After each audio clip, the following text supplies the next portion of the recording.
Hey guys, tonight we embark on a journey not just through history, but through the very fabric of geographical understanding itself.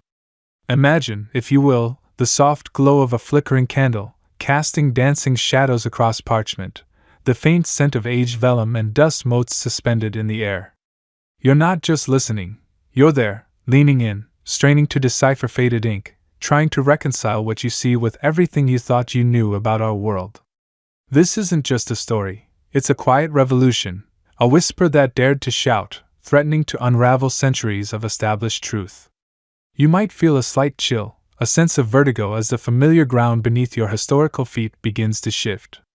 Don't worry, you probably won't survive this mental time travel intact, but it'll be a good kind of lost. So, before you get comfortable, take a moment to like the video and subscribe, but only if you genuinely enjoy what I do here. And if you're up for it, drop a comment with your location and local time, so I can imagine us all, scattered across the globe, sharing this quiet moment. Now dim the lights, maybe turn on a fan for that soft background hum, and let's ease into tonight's journey together. Tonight, our focus narrows to a single, unassuming piece of parchment, a relic of a bygone era that, when it finally emerged into the harsh light of the 20th century, made an audacious claim. This wasn't just any old map. It was a medieval map, drawn with the careful, deliberate hand of a cartographer from a time when the world was still largely a mystery, shrouded in myth and fear. And this map, this map dared to redraw the known world, not by a mere island or a slightly adjusted coastline, but by adding an entire, colossal landmass across the vast, terrifying expanse of the Atlantic Ocean, centuries, mind you, centuries before a certain Genoese explorer named Christopher Columbus supposedly discovered it. Picture the world as it was perceived in, say, the 14th or 15th century. You're standing on the westernmost shores of Europe, perhaps on the rugged cliffs of Portugal or the windswept coasts of Ireland. Before you stretches the seemingly endless, dark, and often tempestuous Atlantic. To the east, the known world unfurls, Europe, a sliver of North Africa, and the tantalizing, distant lands of Asia, reachable only by arduous overland routes or perilous voyages along the coastlines.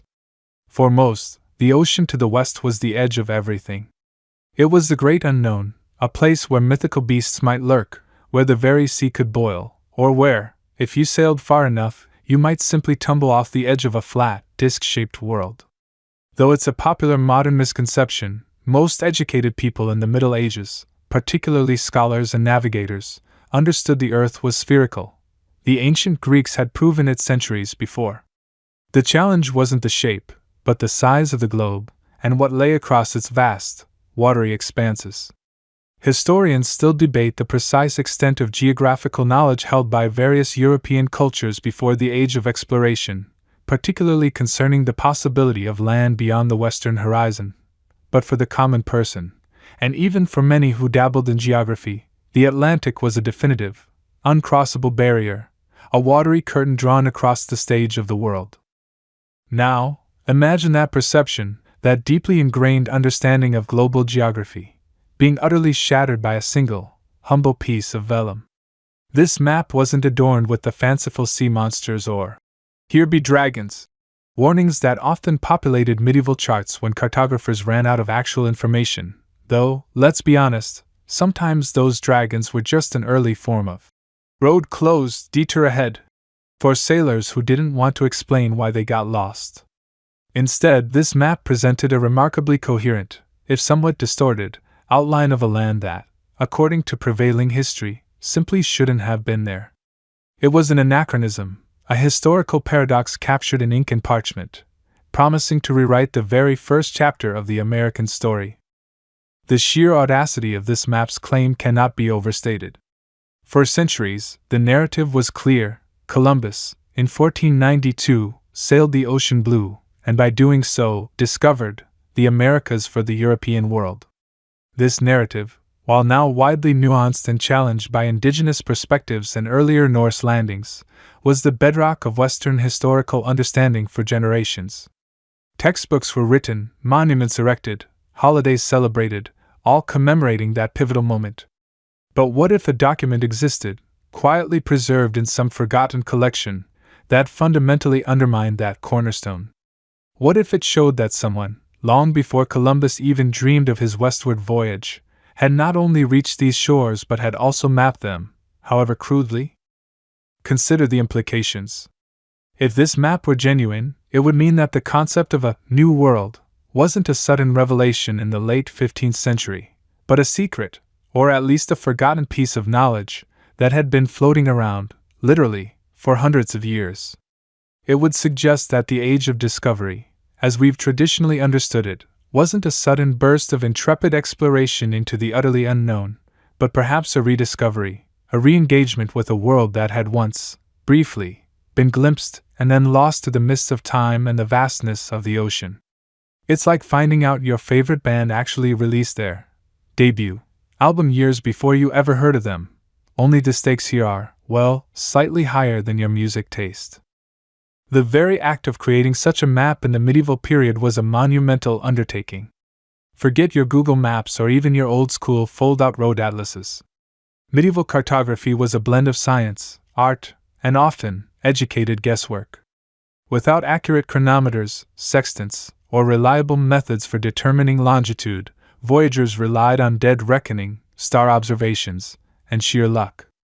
To then translate those perilous journeys into a coherent, recognizable map, especially one spanning an ocean, required immense skill and, more importantly, information.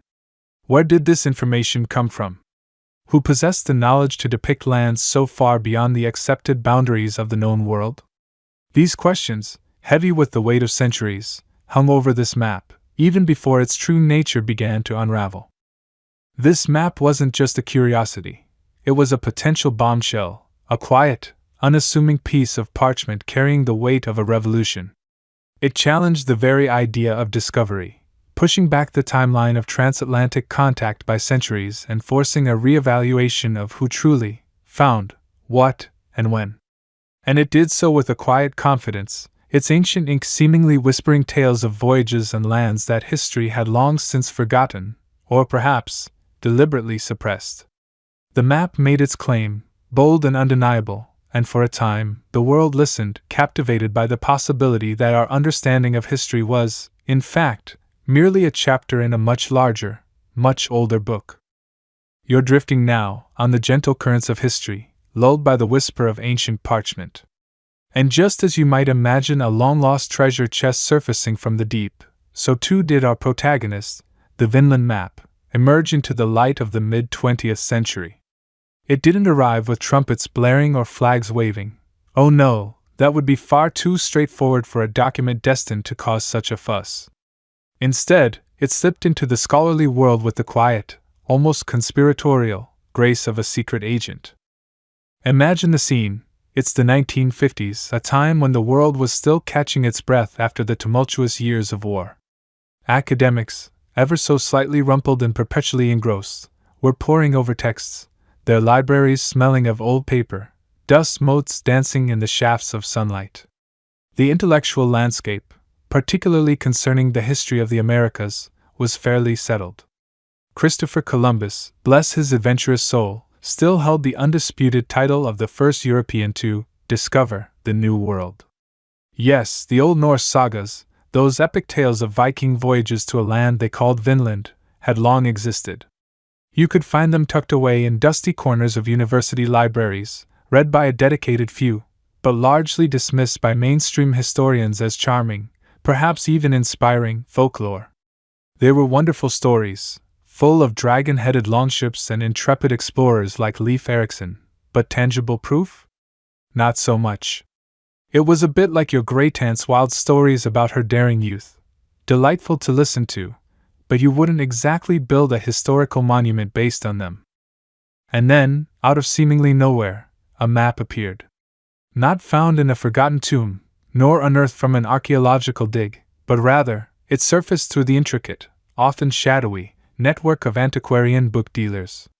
This wasn't a discovery in the traditional sense, but an acquisition, a purchase shrouded in a tantalizing veil of secrecy that would only deepen its mystique and later fuel its controversies.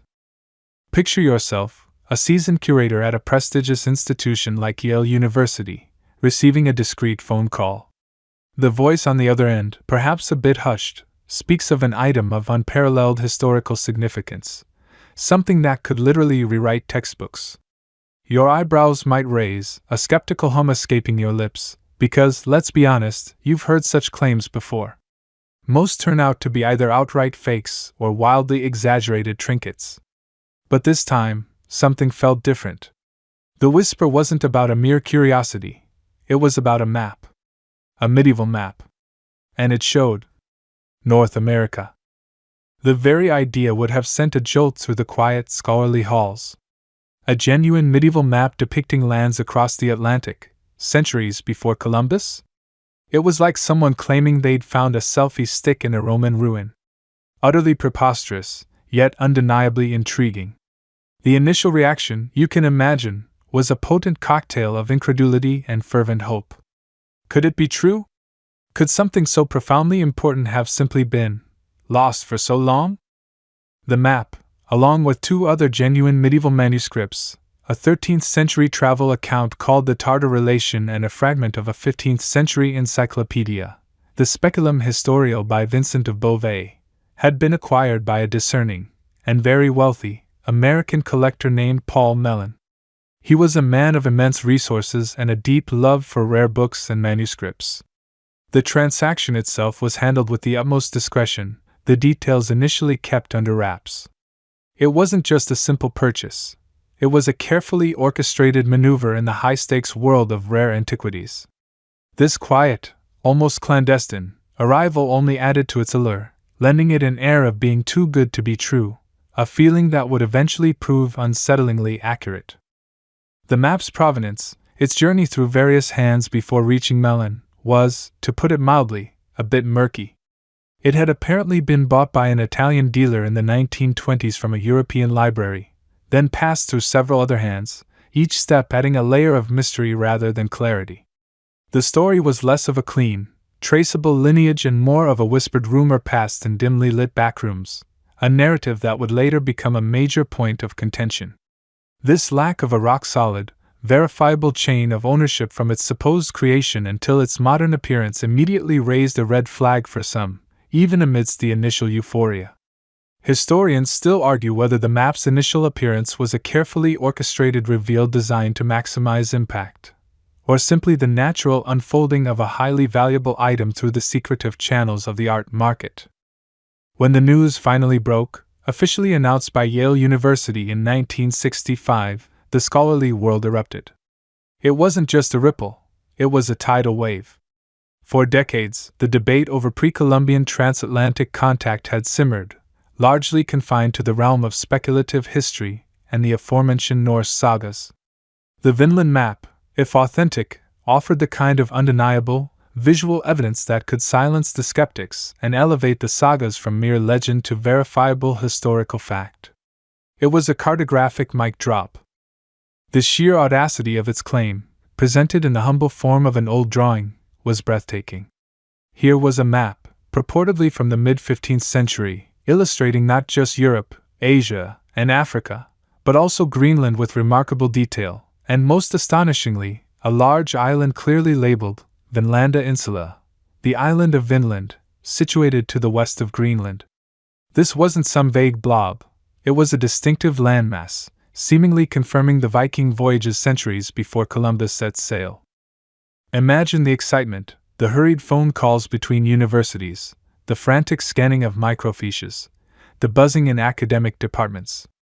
It was the kind of discovery that launches careers, fuels conferences, and inspires 1,000 doctoral dissertations. For the scholars who had championed the Norse sagas, it was vindication, a moment of profound triumph. For others, it was a seismic shift in their understanding of global history. It challenged the very foundation of what was taught in schools, what was written in encyclopedias.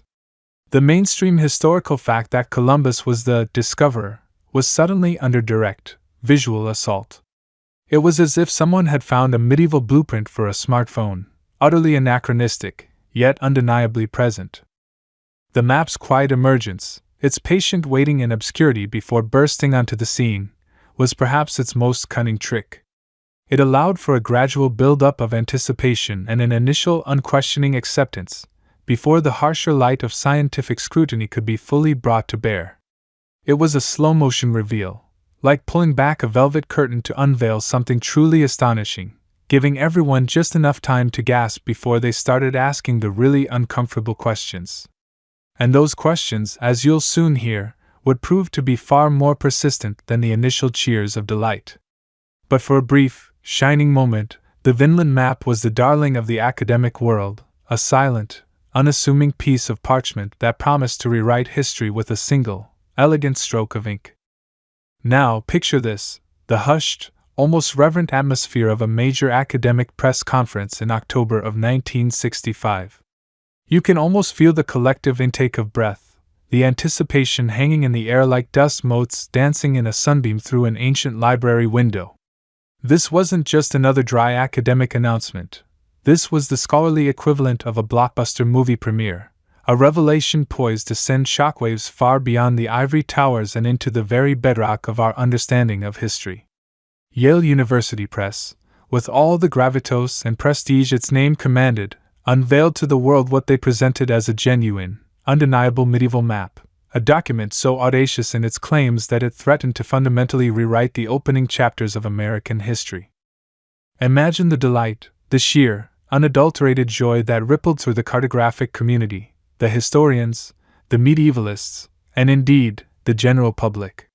For centuries, the established narrative, the one you probably grew up with, firmly placed Christopher Columbus as the singular, undisputed European discoverer of the Americas. He was the headline act, the main event, the guy who sailed the ocean blue in 1492.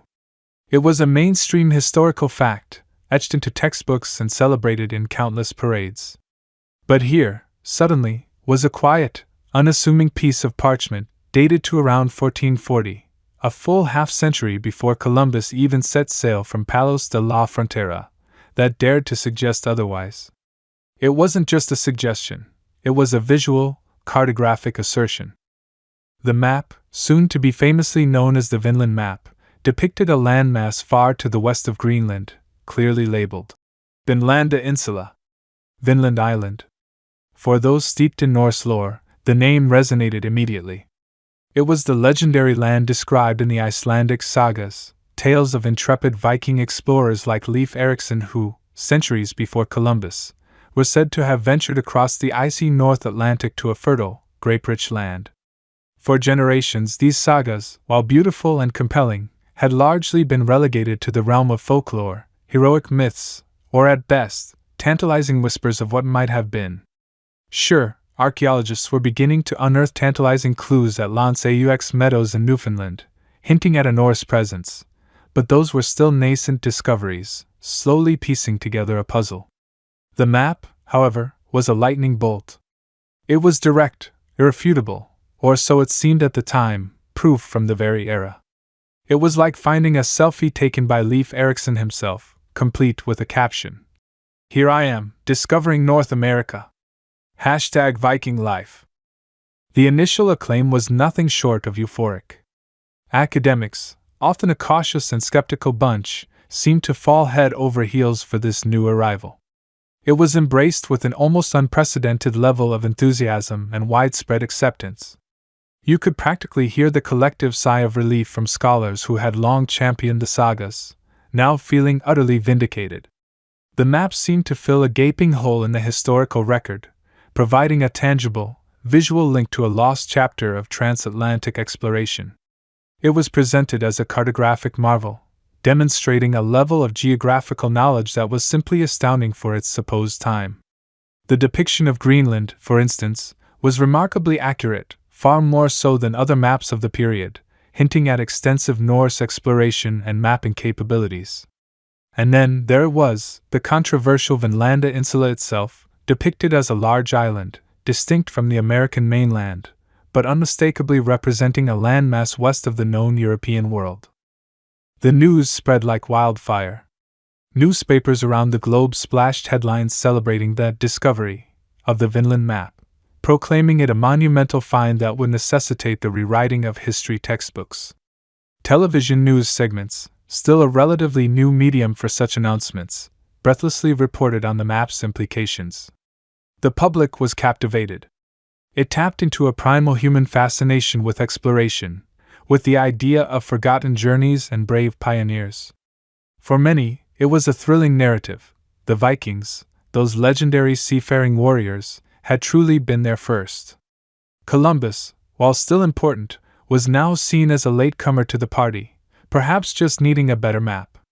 It was a bit like finding out your favorite band wasn't actually the first to invent that genre. There was an earlier, equally cool band who just hadn't released their album widely. The prestigious company The Map kept further cemented its initial credibility. It was bound together with the Tartar relation, a genuine 13th century account of a Franciscan friar's travels to the Mongol Empire, and a fragment of the Speculum Historiale by Vincent of Beauvais, a vast medieval encyclopedia. The fact that the map was found in such esteemed and undeniably authentic literary company lent it an almost unassailable aura of legitimacy. It wasn't just a random scrap of parchment.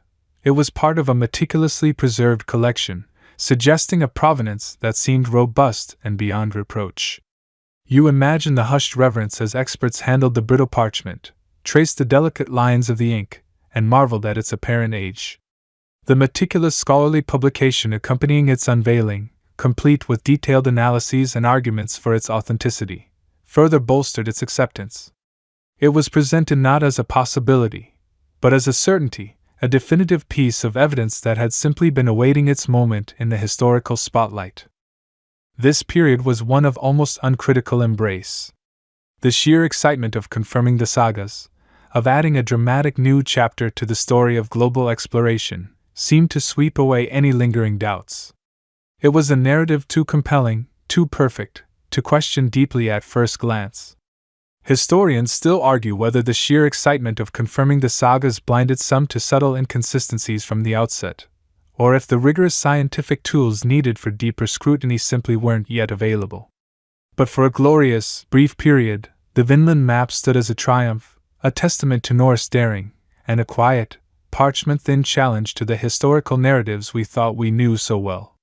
It was celebrated, lauded, and enshrined as one of the most significant cartographic discoveries of the 20th century. Now let's unfurl this ancient parchment in our minds, and really look at what it shows us. Imagine leaning in close, the faint scent of old vellum and ink filling your nostrils, as if you've just pulled it from a dusty, forgotten trunk. We're not just looking at lines on a page, we're peering into a medieval mind attempting to grapple with a world far larger than anyone truly understood. And what we find there is, curious, to say the least. The most striking feature, the one that makes your eyebrows do a little dance of surprise, is the depiction of Greenland. You see it there, sprawling majestically, positioned to the northwest of Europe. But here's the kicker, it's shown as a distinct island. Not a peninsula trailing off into the icy unknown, not a land bridge to some mythical northern continent, but a self-contained landmass, almost perfectly rendered as an island. Now, take a deep breath and let that sink in. For context, most maps of the known world from the 15th century, and even later, either omitted Greenland entirely, depicted it incorrectly as part of Scandinavia, or showed it connected to a larger landmass, often stretching towards Asia. The idea that Greenland was an island, surrounded by water, was a concept that wouldn't become widely accepted in European cartography until centuries later, after more extensive exploration. This is a mainstream historical fact that makes the Vinland Map's portrayal of Greenland so utterly baffling for its supposed age. It's like finding a blueprint for a smartphone in a Roman villa. It just doesn't quite fit the timeline. You trace your finger along its jagged coastlines, noticing the surprising fidelity to its actual shape. It's not perfect, mind you. No medieval map truly was, given the lack of proper surveying tools. But for an era when cartographers were mostly guessing beyond the Mediterranean, this Greenland is remarkably right. It's almost too good, isn't it? You can almost hear the mapmaker, perhaps humming a little tune, meticulously drawing those northern fjords, seemingly from a perspective that shouldn't have existed then. It makes you wonder if they had some secret, ancient drone footage, or perhaps just an incredibly lucky guess. But wait, there's more. As your gaze drifts further west, across the vast, blue expanse of what we now know as the Atlantic Ocean, your eyes land on the real star of the show. There, floating serenely to the southwest of Greenland, is a landmass labeled, quite unequivocally, Vinland Insula, Vinland Island. It's depicted as a large, somewhat irregularly shaped island, almost like a slightly deflated balloon, or perhaps a particularly lumpy potato. Its coastline is drawn with a series of gentle curves and a few more pronounced inlets, suggesting bays or fjords, though without the intricate details seen on Greenland. This, Vinland Insula, is the map's audacious claim to fame. It's not just a vague blob, it's a named, distinct entity. And accompanying it, in the elegant script of the era, are Latin inscriptions that whisper tales of exploration. One such inscription, often translated, speaks of Bjarni Herjolfsson discovering this land, and later, Leif Erikson exploring it, bestowing upon it the name Vinland due to the grapes or berries found there. Imagine this little note, tucked away on a map, seemingly validating sagas that many scholars at the time considered mere fantastical folklore. It's as if the map itself is winking at you, saying, "See? They were real." The peculiar cartographic features don't stop there. While Greenland and Vinland are the showstoppers, you also notice the way the map handles the rest of the world. Europe and Asia are depicted in a more traditional, almost TO map style, a common medieval representation where the world is divided into 3 continents around a central Jerusalem, often forming a T shape within an O for the ocean. But then, bam, this radical departure for the North Atlantic. It's like someone started drawing a very proper, old-fashioned portrait, and then suddenly decided to give the subject alien eyes and a third arm. The juxtaposition is jarring, almost as if 2 different cartographic traditions, separated by centuries of knowledge, have been stitched together. You might also notice the rather sparse internal details on the landmasses themselves. Beyond the coastlines, there aren't many rivers, mountains, or cities marked. It's a map primarily concerned with the outline of the world, particularly the newly revealed edges. This minimalist approach is typical of early medieval maps that weren't meant for precise navigation in the way a modern chart would be, but rather for conceptualizing the known world. Yet, the precision of Greenland's outline stands in stark contrast to this general vagueness, creating another layer of geographic mystery. Why so much detail for one place, and so little for others? Another quirky or fringe tidbit you might observe is the way the map handles the sea itself. It's largely unadorned, save for a few compass roses and directional lines, giving it a somewhat empty, vast feel. There are no sea monsters, no mythical islands, none of the fantastical flourishes you often find on contemporary maps designed to fill in the blanks of the unknown. It's almost pragmatic in its emptiness, which, again, feels oddly modern for a document supposedly from the 15th century. It's as if the mapmaker was more concerned with the factual representation of land than with entertaining the viewer with mythical beasts. Perhaps they were just really, really busy, or maybe, just maybe, they didn't have a good imagination for kraken. The scale, too, is an interesting point of contention.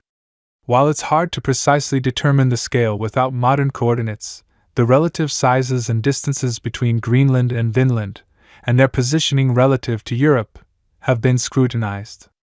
Some argue that the proportions are remarkably accurate for the distances involved, while others find them distorted, suggesting a lack of precise measurements. Historians still argue whether the unusual accuracy of Greenland's depiction, combined with the general cartographic style, points to genuine Norse exploration and highly advanced, for the time, navigational knowledge, or a suspiciously modern hand with access to later geographical data. It's a debate that swirls around every single line and label on this map. So you have this map, a map that shows Greenland as an island, centuries before that was common knowledge, a map that explicitly names and depicts Vinland, seemingly confirming the Viking sagas, and a map that blends archaic and surprisingly modern cartographic elements. It's a geographical puzzle, a historical anomaly, and a cartographer's dream, or nightmare, depending on your perspective. You can almost hear the excited chatter of the scholars when they first saw it, tracing these lines with their fingers, their minds reeling at the implications. It promised to rewrite history, to elevate the Norse sagas from campfire tales to undeniable historical fact. And for a glorious, thrilling moment, it seemed like it had. You're nestled deep in your blankets now, perhaps with the soft glow of a bedside lamp painting the room in sleepy hues, as we drift back to that mid-20th century moment, when the Vinland Map first burst onto the scene. We've already touched on the initial shock and delight, the way it promised to rewrite history. But to truly grasp its seismic impact, you must understand the long, frustrating shadow that lay over the tales of the Norse voyages to North America. For centuries, these epic narratives, known as the Norse sagas, had been largely relegated to the dusty shelves of folklore, dismissed by many as little more than fanciful bedtime stories for Viking children. Imagine, if you will, a time before widespread archaeological proof, a time when the only records of these audacious journeys were contained within ancient Icelandic manuscripts. You'd read about Eric the Red, exiled from Norway, then Iceland, who sailed west and discovered a vast, green land he cleverly named Greenland, a marketing ploy, if ever there was one, to entice settlers to a rather icy locale. He certainly wasn't going to call it mostly Iceland, was he? That wouldn't get anyone to pack their bags. Then came the truly mind-boggling tales of his son, Leif Erikson, who around the year 1000 C, ventured even further west, stumbling upon a land so fertile, so bountiful, that it was said to have wild grapes growing in abundance. He called it Vinland. These sagas, primarily the saga of Eric the Red and the Grönlandinga saga, the saga of the Greenlanders, painted vivid pictures of exploration, treacherous seas, encounters with indigenous peoples whom the Norse called Skrælings, and attempts at settlement that ultimately failed. They described 3 distinct lands west of Greenland: Helgeland, a flat, stony place; Markland, a forested region; and finally, Vinland, the fabled land of pastures and grapes. Sounds rather specific, doesn't it? Almost too specific for a mere legend. Yet, for generations of scholars, that's precisely what they were: compelling narratives, perhaps rooted in some kernel of truth, but embellished beyond recognition, lacking any tangible, physical evidence to back them up. It was like your grandpa's fishing stories. You know he went fishing, but did he really catch a fish that big? Without a photo, it's just a good yarn. The academic world, by its very nature, craves proof. It desires artifacts, ruins, inscriptions, something you can touch, carbon date, or analyze with a microscope. Oral traditions, even when committed to parchment centuries later, were often viewed with a healthy dose of skepticism, especially when they described feats so extraordinary they seemed to defy the known limits of medieval navigation and exploration. The idea that Vikings, centuries before Columbus, had not just reached North America but had even attempted to settle there, felt almost too fantastical to be true. It challenged the established narrative of European discovery, pushing the timeline back by half a millennium. Many historians simply shrugged, concluding that while the Norse were undoubtedly skilled seafarers, their Vinland voyages were likely exaggerated coastal hops or entirely mythical. Then, the Vinland Map arrived, unfurling its ancient, parchment-like skin, and suddenly, the sagas weren't just whispers carried on the wind anymore. They were seemingly etched onto a map. You can almost hear the collective gasp in the hallowed halls of academia. Here, in plain sight, was a depiction of a large island off the coast of Greenland, clearly labeled Vinlanda Insula, Vinland Island. Not just a vague, mythical place, but a geographical feature, drawn with lines and curves, given a name. It was as if someone had pulled back a curtain on a forgotten stage, revealing the very backdrop to those legendary tales. The map didn't just show Vinland, it also depicted Greenland with remarkable accuracy for its time, suggesting a detailed knowledge of the North Atlantic. This lent credence to the mapmaker's understanding of the region, making the inclusion of Vinland seem less like a wild guess and more like an informed detail. Imagine the thrill, a tangible, visual representation that seemed to bridge the gap between ancient storytelling and concrete geography. It was like finding a blueprint for a mythical castle you only ever read about in fairy tales. Suddenly, those fishing stories had a photograph to go with them, and not just any photo, but one that seemed to predate the fisherman himself. This map, with its audacious claim, instantly provided what many felt was the missing link. It transformed the sagas from mere folklore into legitimate historical documents, offering what appeared to be irrefutable, cartographic proof that the Norse had indeed reached the shores of North America. The maps seemed to confirm the very existence of Vinland, implying that the detailed descriptions of the sagas, the grapes, the timber, the encounters with indigenous peoples, were not simply flights of fancy, but recollections of actual events.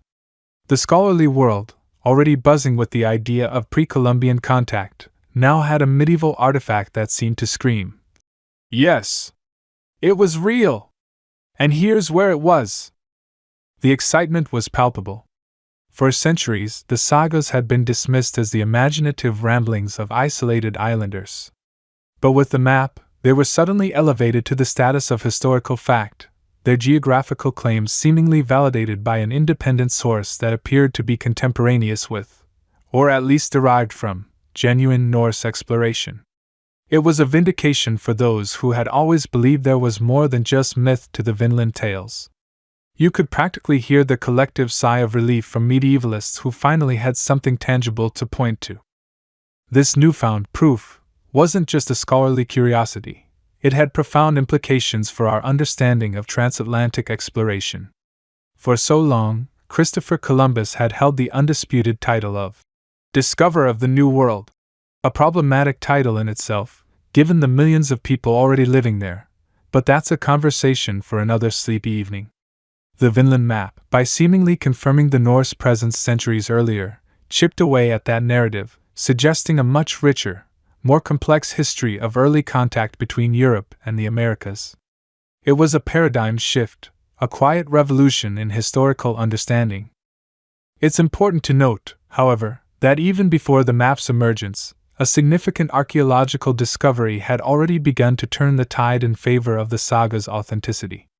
In 1960, just a few years before the Vinland Map was publicly unveiled, archaeologists Helga and Stein Ingstad discovered a Norse settlement at Lanseaux Meadows in Newfoundland, Canada. This site provided the first unequivocal archaeological evidence of a Viking presence in North America, complete with longhouses, a smithy, and artifacts consistent with Norse craftsmanship. This discovery, a true mainstream historical fact, had already demonstrated that the sagas contained a strong historical core. So, when the Vinland Map appeared, it wasn't dropping into a vacuum of disbelief. It was landing in a scholarly landscape already primed by Lanseaux Meadows to accept the reality of Norse voyages. The map, therefore, didn't initiate the belief in Norse voyages, but rather provided what many perceived as cartographic confirmation of their precise geographical claims, especially concerning Vinland itself. It added a layer of visual certainty to an already emerging truth. Now, here's a quirky tidbit to ponder. One of the persistent debates, even with the sagas and Lanseaux Meadows, was the exact nature of Vinland's famous grapes. Were they actual grapes, or perhaps wild berries like cranberries or currants that the Norse, unfamiliar with true grapes, misinterpreted? The sagas speak of vinber, which literally means wine berries. This particular detail has led to endless discussions, as true wine grapes don't typically thrive in Newfoundland's climate. Some scholars suggest the Norse might have traveled further south along the coast to find them, or that Vinland referred more broadly to excellent pastures for grazing animals, rather than specifically viticulture. The map, by simply labeling Vinland Insula, didn't resolve this botanical mystery, but it did anchor the name to a specific landmass, making the debate feel more grounded, if you will. And this brings us to an open scholarly debate that continues to this day, even with all the evidence and counter-evidence we'll discuss later. Historians still argue whether the Vinland Map's depiction of Vinland Insula accurately reflects the true location of the saga's Vinland, or if the mapmaker's interpretation was based on imperfect information, even if the voyages themselves were real. Was it the exact spot of Lanseaux Meadows, or further south along the coast, perhaps in what is now New Brunswick, or even New England? The map provided an answer, but not one that everyone instantly agreed upon, even in the heady days of its initial acceptance. It was like getting a treasure map that clearly shows X marks the spot. But then everyone starts arguing about what X actually looks like from the air. So, you see, the Vinland Map wasn't just a map, it was a powerful affirmation.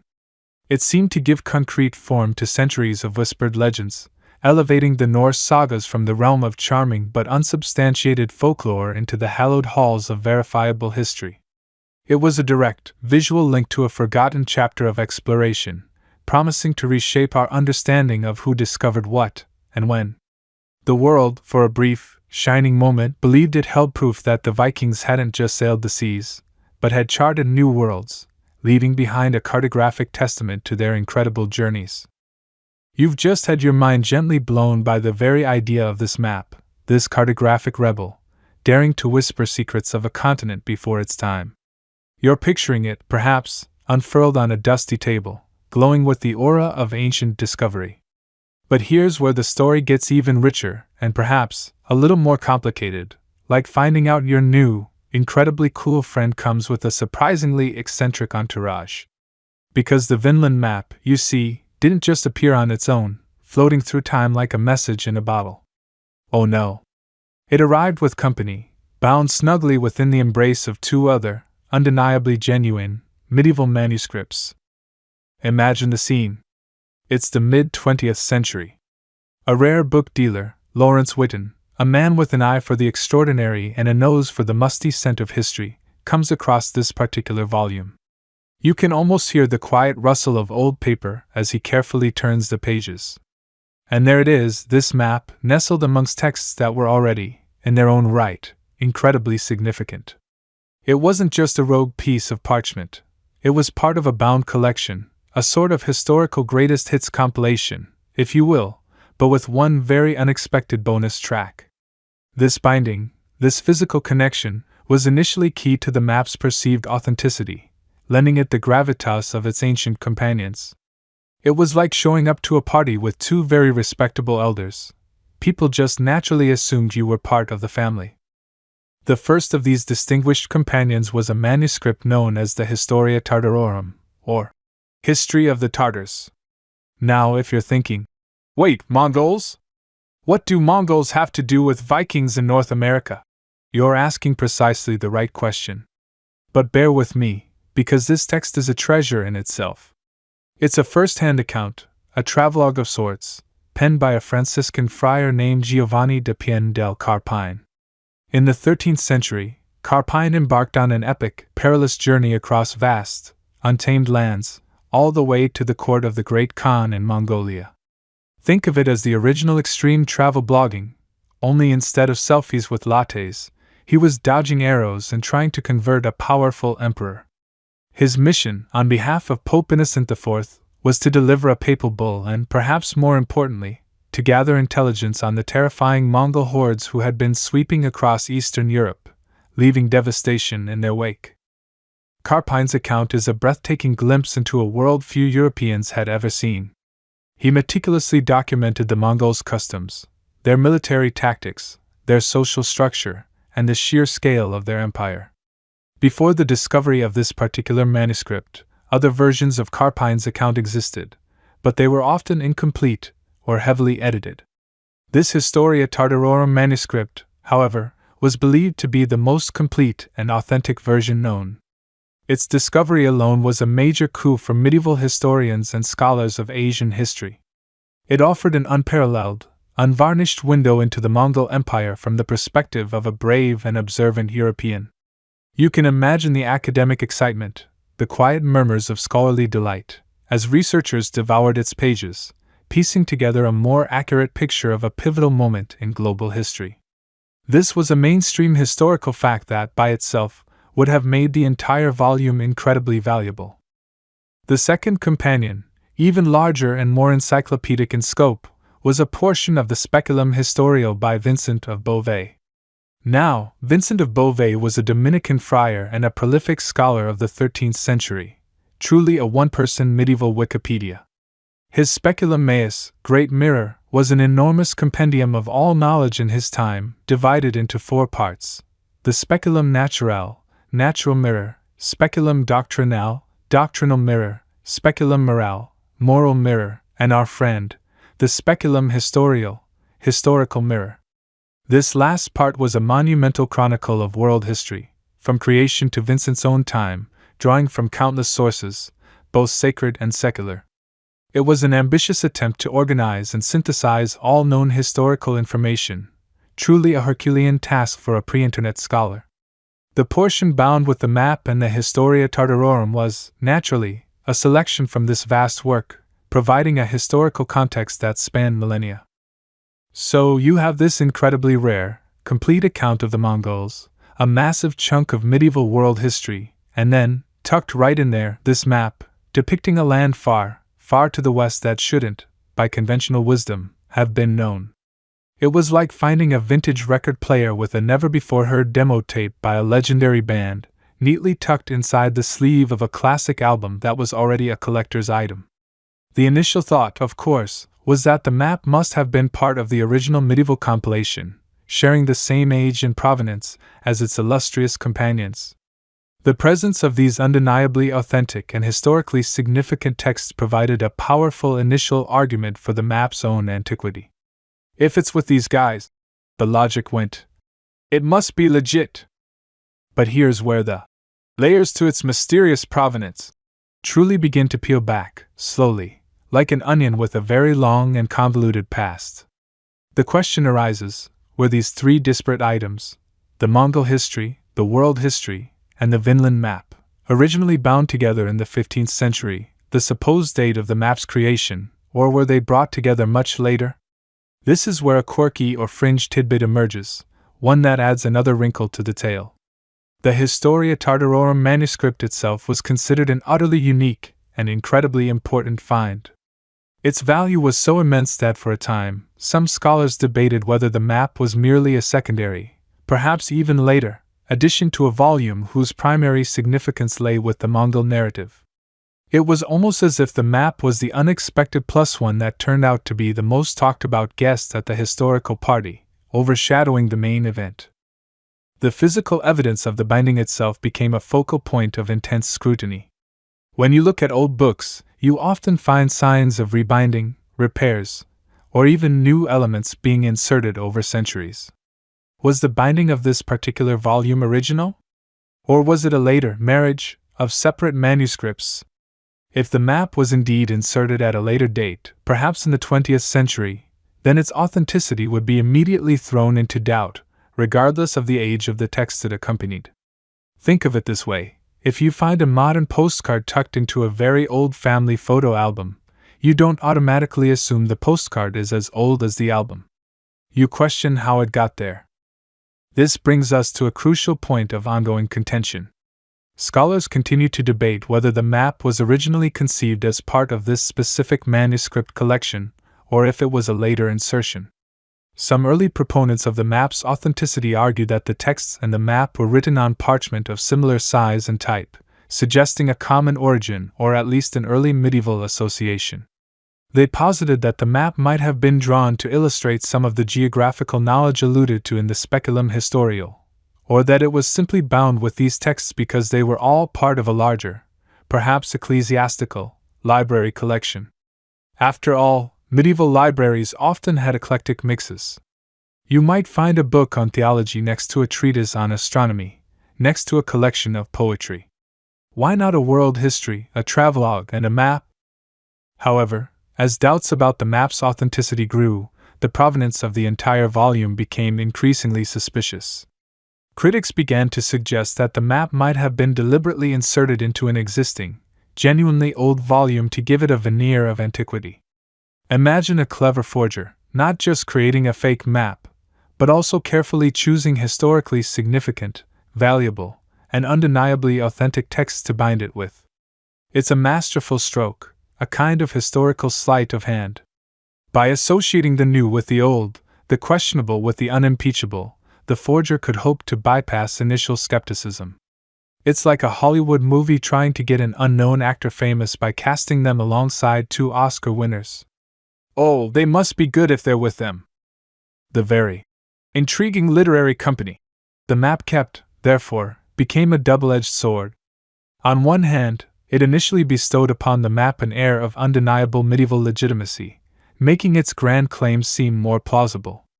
The presence of these genuine artifacts of the past made it harder to dismiss the map outright. On the other hand, once the scientific evidence against the map began to mount, which we'll delve into very soon, don't you worry, the companions themselves became part of the puzzle. Their very authenticity, their undeniable age, started to look less like a happy coincidence and more like a deliberate, calculated maneuver by someone trying to pull off one of history's most audacious intellectual pranks. So, you see, the Vinland Map didn't just appear out of the ether. It came with a story, a pre-existing narrative woven into the very fabric of its companions. This context, this specific pairing of texts, added profound layers to its mystery, making its discovery not just about a map, but about the entire process of historical authentication, the subtle dance between what seems plausible and what is truly verifiable. The quiet, scholarly world, usually content with its dusty tomes, suddenly found itself grappling with a situation that was less about reading ancient texts and more about forensic detective work on a historical scale. And the company the map kept, these ancient, venerable volumes, were always there, silently observing, perhaps even whispering their own secrets about the truth. You've just basked in the warm glow of the Vinland Map's grand debut, feeling the palpable excitement that rippled through the hallowed halls of academia. It was a moment of pure, unadulterated historical triumph, a seemingly irrefutable vindication of the Norse sagas, a map that whispered tales of ancient mariners. But even amidst the dazzling fanfare, in the quiet corners of scholarly libraries and the hushed tones of private conversations, a few discerning eyes began to squint. Like a tiny, almost imperceptible crack appearing on a seemingly flawless porcelain vase, the first seeds of doubt were subtly, almost imperceptibly, planted. Imagine, if you will, the collective sigh of relief and celebration that accompanied the map's unveiling. Here was the smoking gun, the tangible proof. But then, as the initial euphoria began to subside, and the meticulous work of analysis truly began, some scholars started to notice things. Little whispers, tiny anachronisms, peculiar details that just didn't quite sit right. It was like watching a perfectly choreographed dance, only to notice one dancer occasionally stepping slightly out of rhythm, just enough to catch your eye, but not enough to ruin the whole performance. Yet, the very first, most glaring, and perhaps most talked about peculiarity revolved around the map's depiction of Greenland. You see, on the Vinland Map, Greenland isn't just a vague blob or a speculative landmass. It's rendered with an astonishing degree of accuracy, especially its northern and northeastern coastlines. Now, for a map supposedly drawn in the mid-15th century, this was, to put it mildly, deeply suspicious.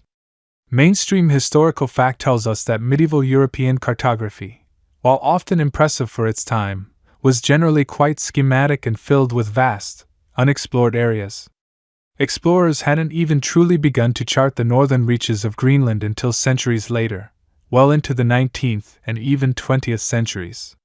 So, how could a 15th century cartographer, working presumably from limited or second-hand accounts, have such an almost eerily precise understanding of a landmass that would remain largely unknown to Europeans for hundreds of years? It was like someone from the 1400s drawing a perfect satellite image of the moon. You'd probably raise an eyebrow, wouldn't you? It was just too good. Too modern. Too prescient. Then your gaze drifts from a suspiciously accurate Greenland to the controversial Vinland Insula itself. It's depicted as a large, distinct island, separate from the mainland. While the sagas describe voyages to a land called Vinland, they don't necessarily portray it as a discrete island. Furthermore, the accompanying Latin text, though adding historical context about Bjarni Herjolfsson and Leif Erikson, seemed almost too convenient, too perfectly summarizing the very sagas the map was meant to confirm. It was like a medieval map had its own little explanatory Wikipedia entry built right in. One might even gently quip that the map was a bit of a show-off, eager to prove its point. As scholars delved deeper, they scrutinized the overall cartographic style. Medieval maps, generally speaking, often had a certain charming naivety, a blend of known geography with mythical beasts, speculative coastlines, and often exaggerated features. Think of the Hereford Map Mundi, with its delightful dragons and biblical narratives woven into the geography.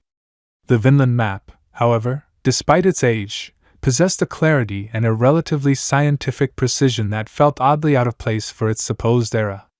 It lacked the typical medieval flourishes, the artistic liberties, the sometimes wild inaccuracies that were hallmarks of its contemporaries.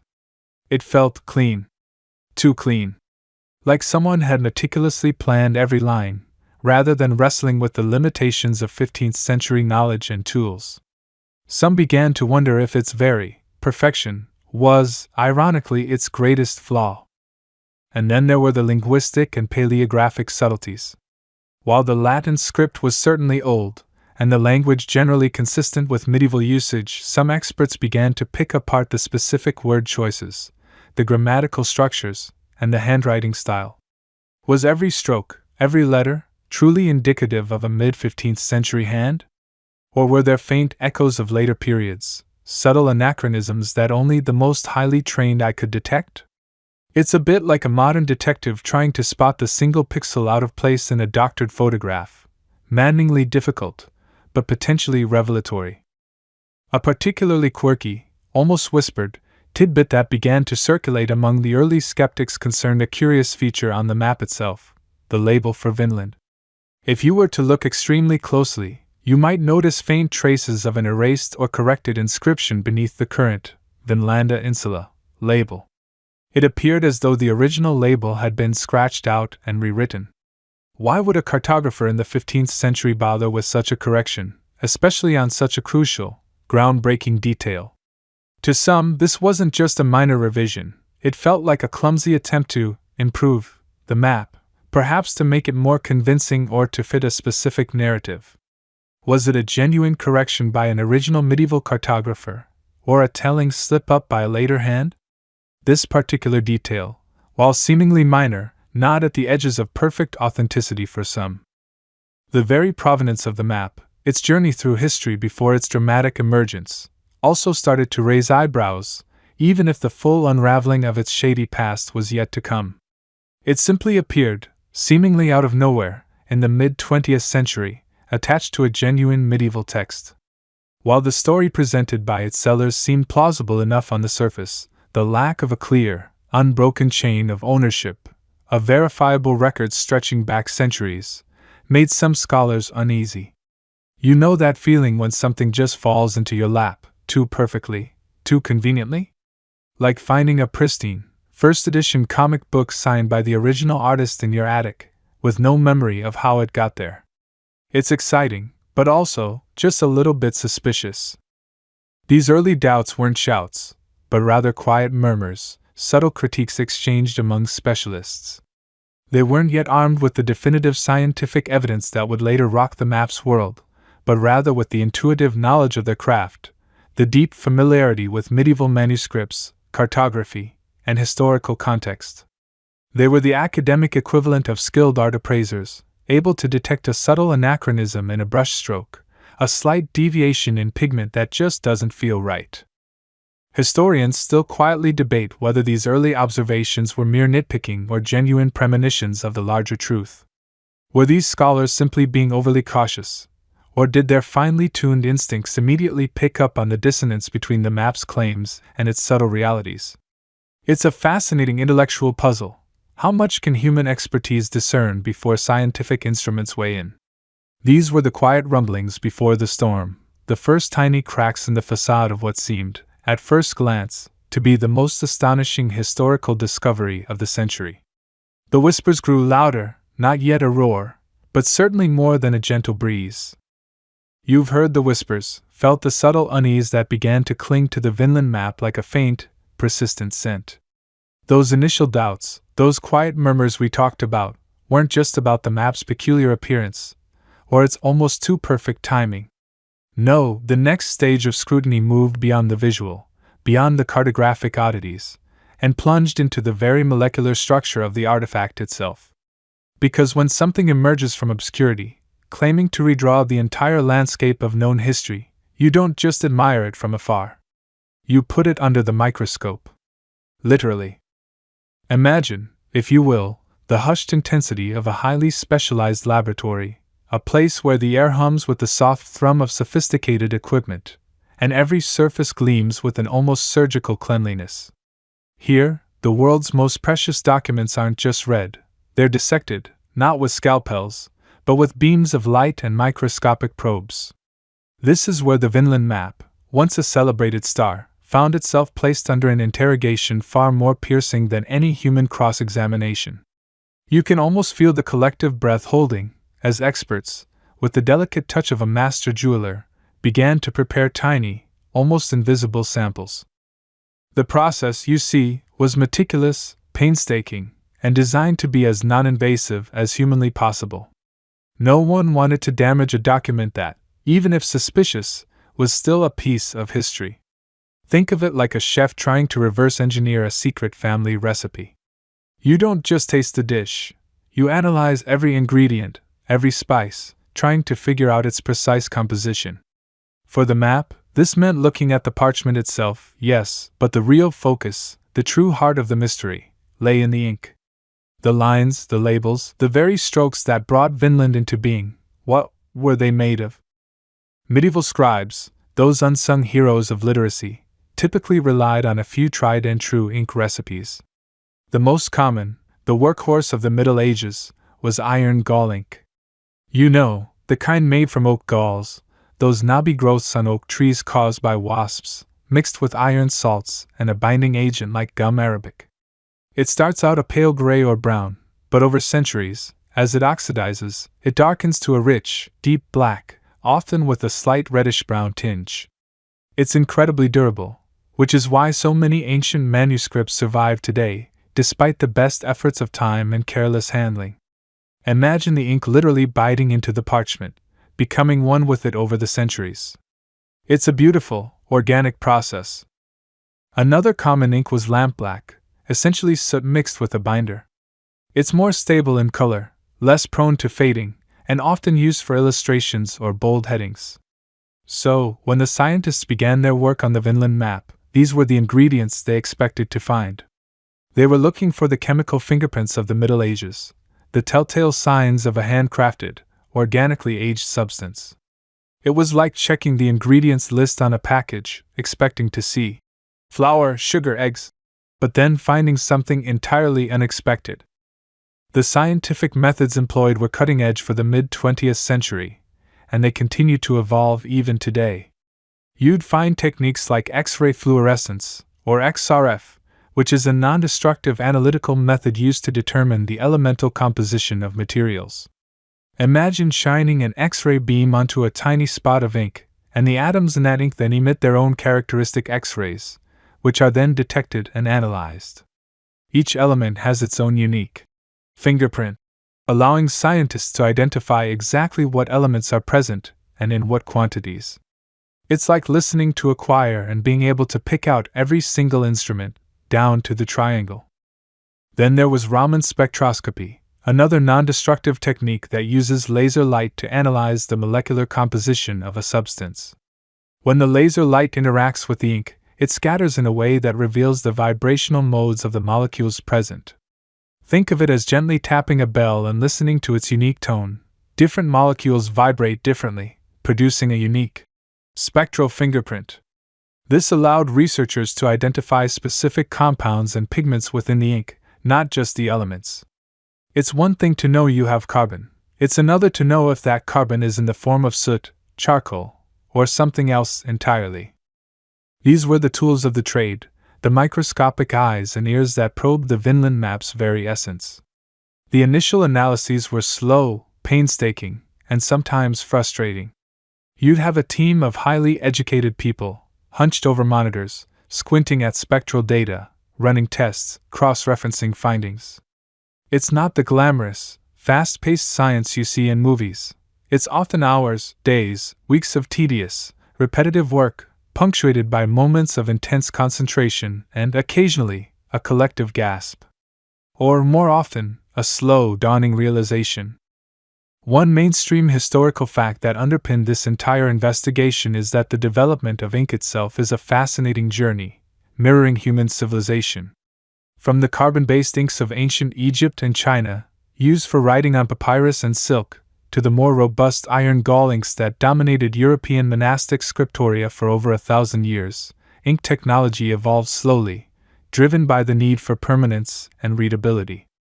Historians still argue whether the precise formulations of these ancient inks were consistently documented, or if much of the knowledge was passed down as an oral tradition, a master-apprentice secret.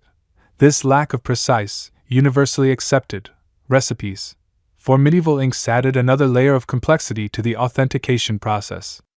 You weren't just looking for a specific element, you were looking for a pattern of elements, a chemical signature consistent with known medieval practices.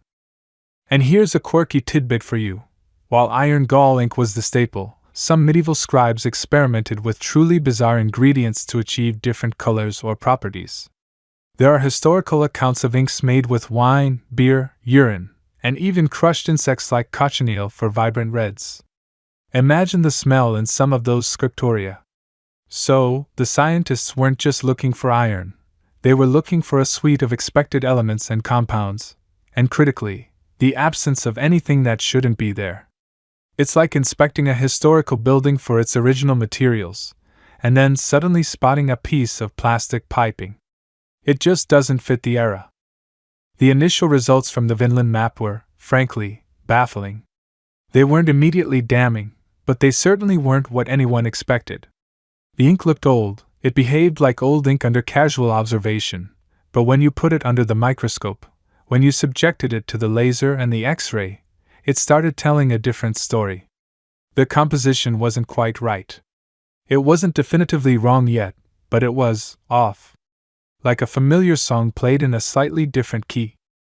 These early analyses focused on the general elemental composition, looking for common pigments and binders. They identified carbon, iron, and other elements typically found in medieval inks, but there were also some curious inconsistencies. Some areas of the ink seemed to contain elements that were either rare in medieval pigments or present in unusual concentrations. It was like finding a dash of an unfamiliar spice in that reverse-engineered recipe. Not enough to definitively say fake, but certainly enough to raise an eyebrow and warrant further, more intensive investigation. You could almost hear the scientists muttering, that's interesting. Which, in scientific circles, is often the polite precursor to, oh dear. The pressure on these researchers was immense.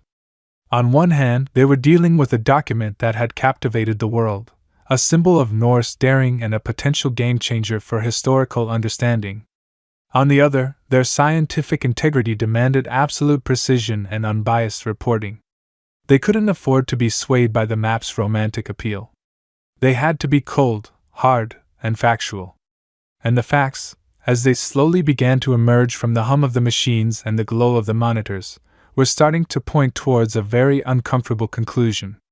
The ink, the very substance that carried the map's audacious claim, was beginning to betray its secret. You recall, don't you, how the whispered doubts about the Vinland Map had begun to grow, like tiny cracks spreading across an ancient fresco? And then, how the focus shifted from dusty historical archives to the gleaming, sterile environment of the scientific laboratory. You could almost hear the gentle hum of sophisticated machinery, the quiet clicks of microscopes, as brilliant minds prepared to scrutinize the very essence of the map, its ink. This wasn't just about looking at the lines, it was about dissecting them, atom by atom, to reveal their deepest, darkest secrets. Imagine yourself now, standing over a state-of-the-art laboratory bench, bathed in the cool glow of monitors.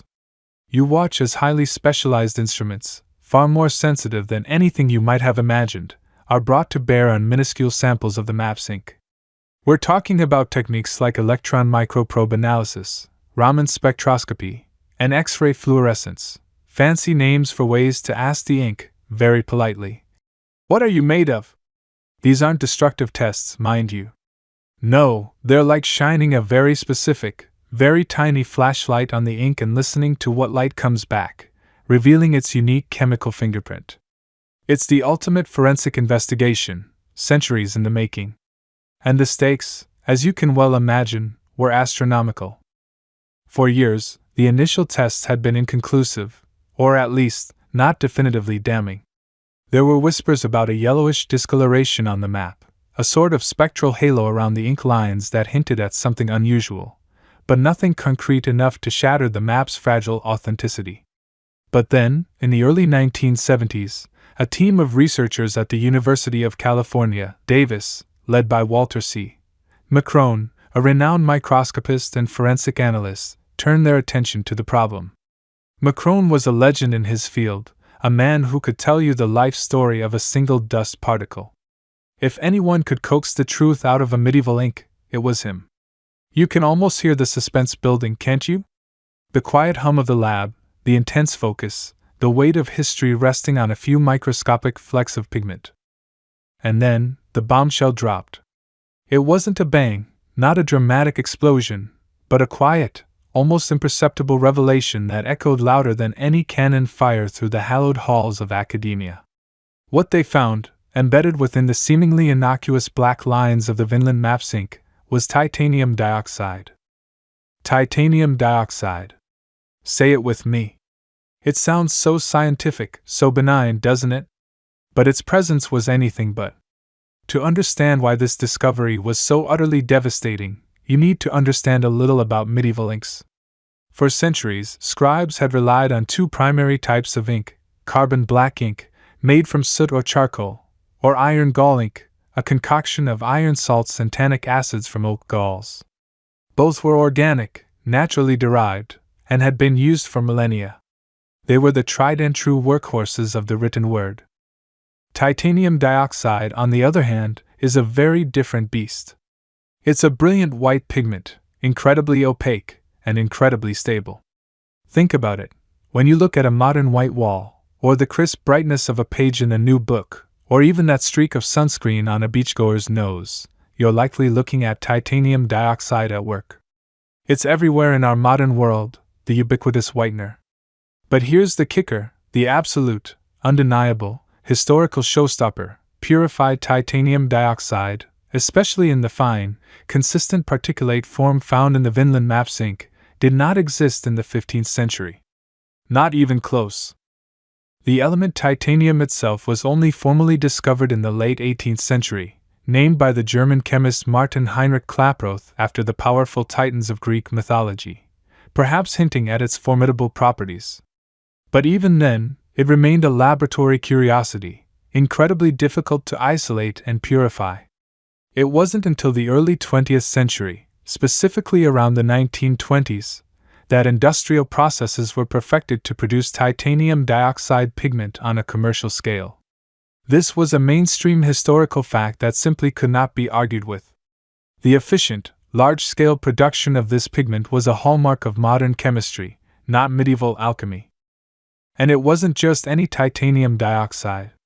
The analysis revealed it was in the anatase form, one of the three main crystalline forms of TiO2, the others being rutile and bruchite. While anatase occurs naturally, finding it as a finely ground, purified pigment in a medieval manuscript is like discovering a fully charged smartphone in the tomb of an Egyptian pharaoh. You'd instantly know something was amiss, wouldn't you? It just doesn't fit the timeline.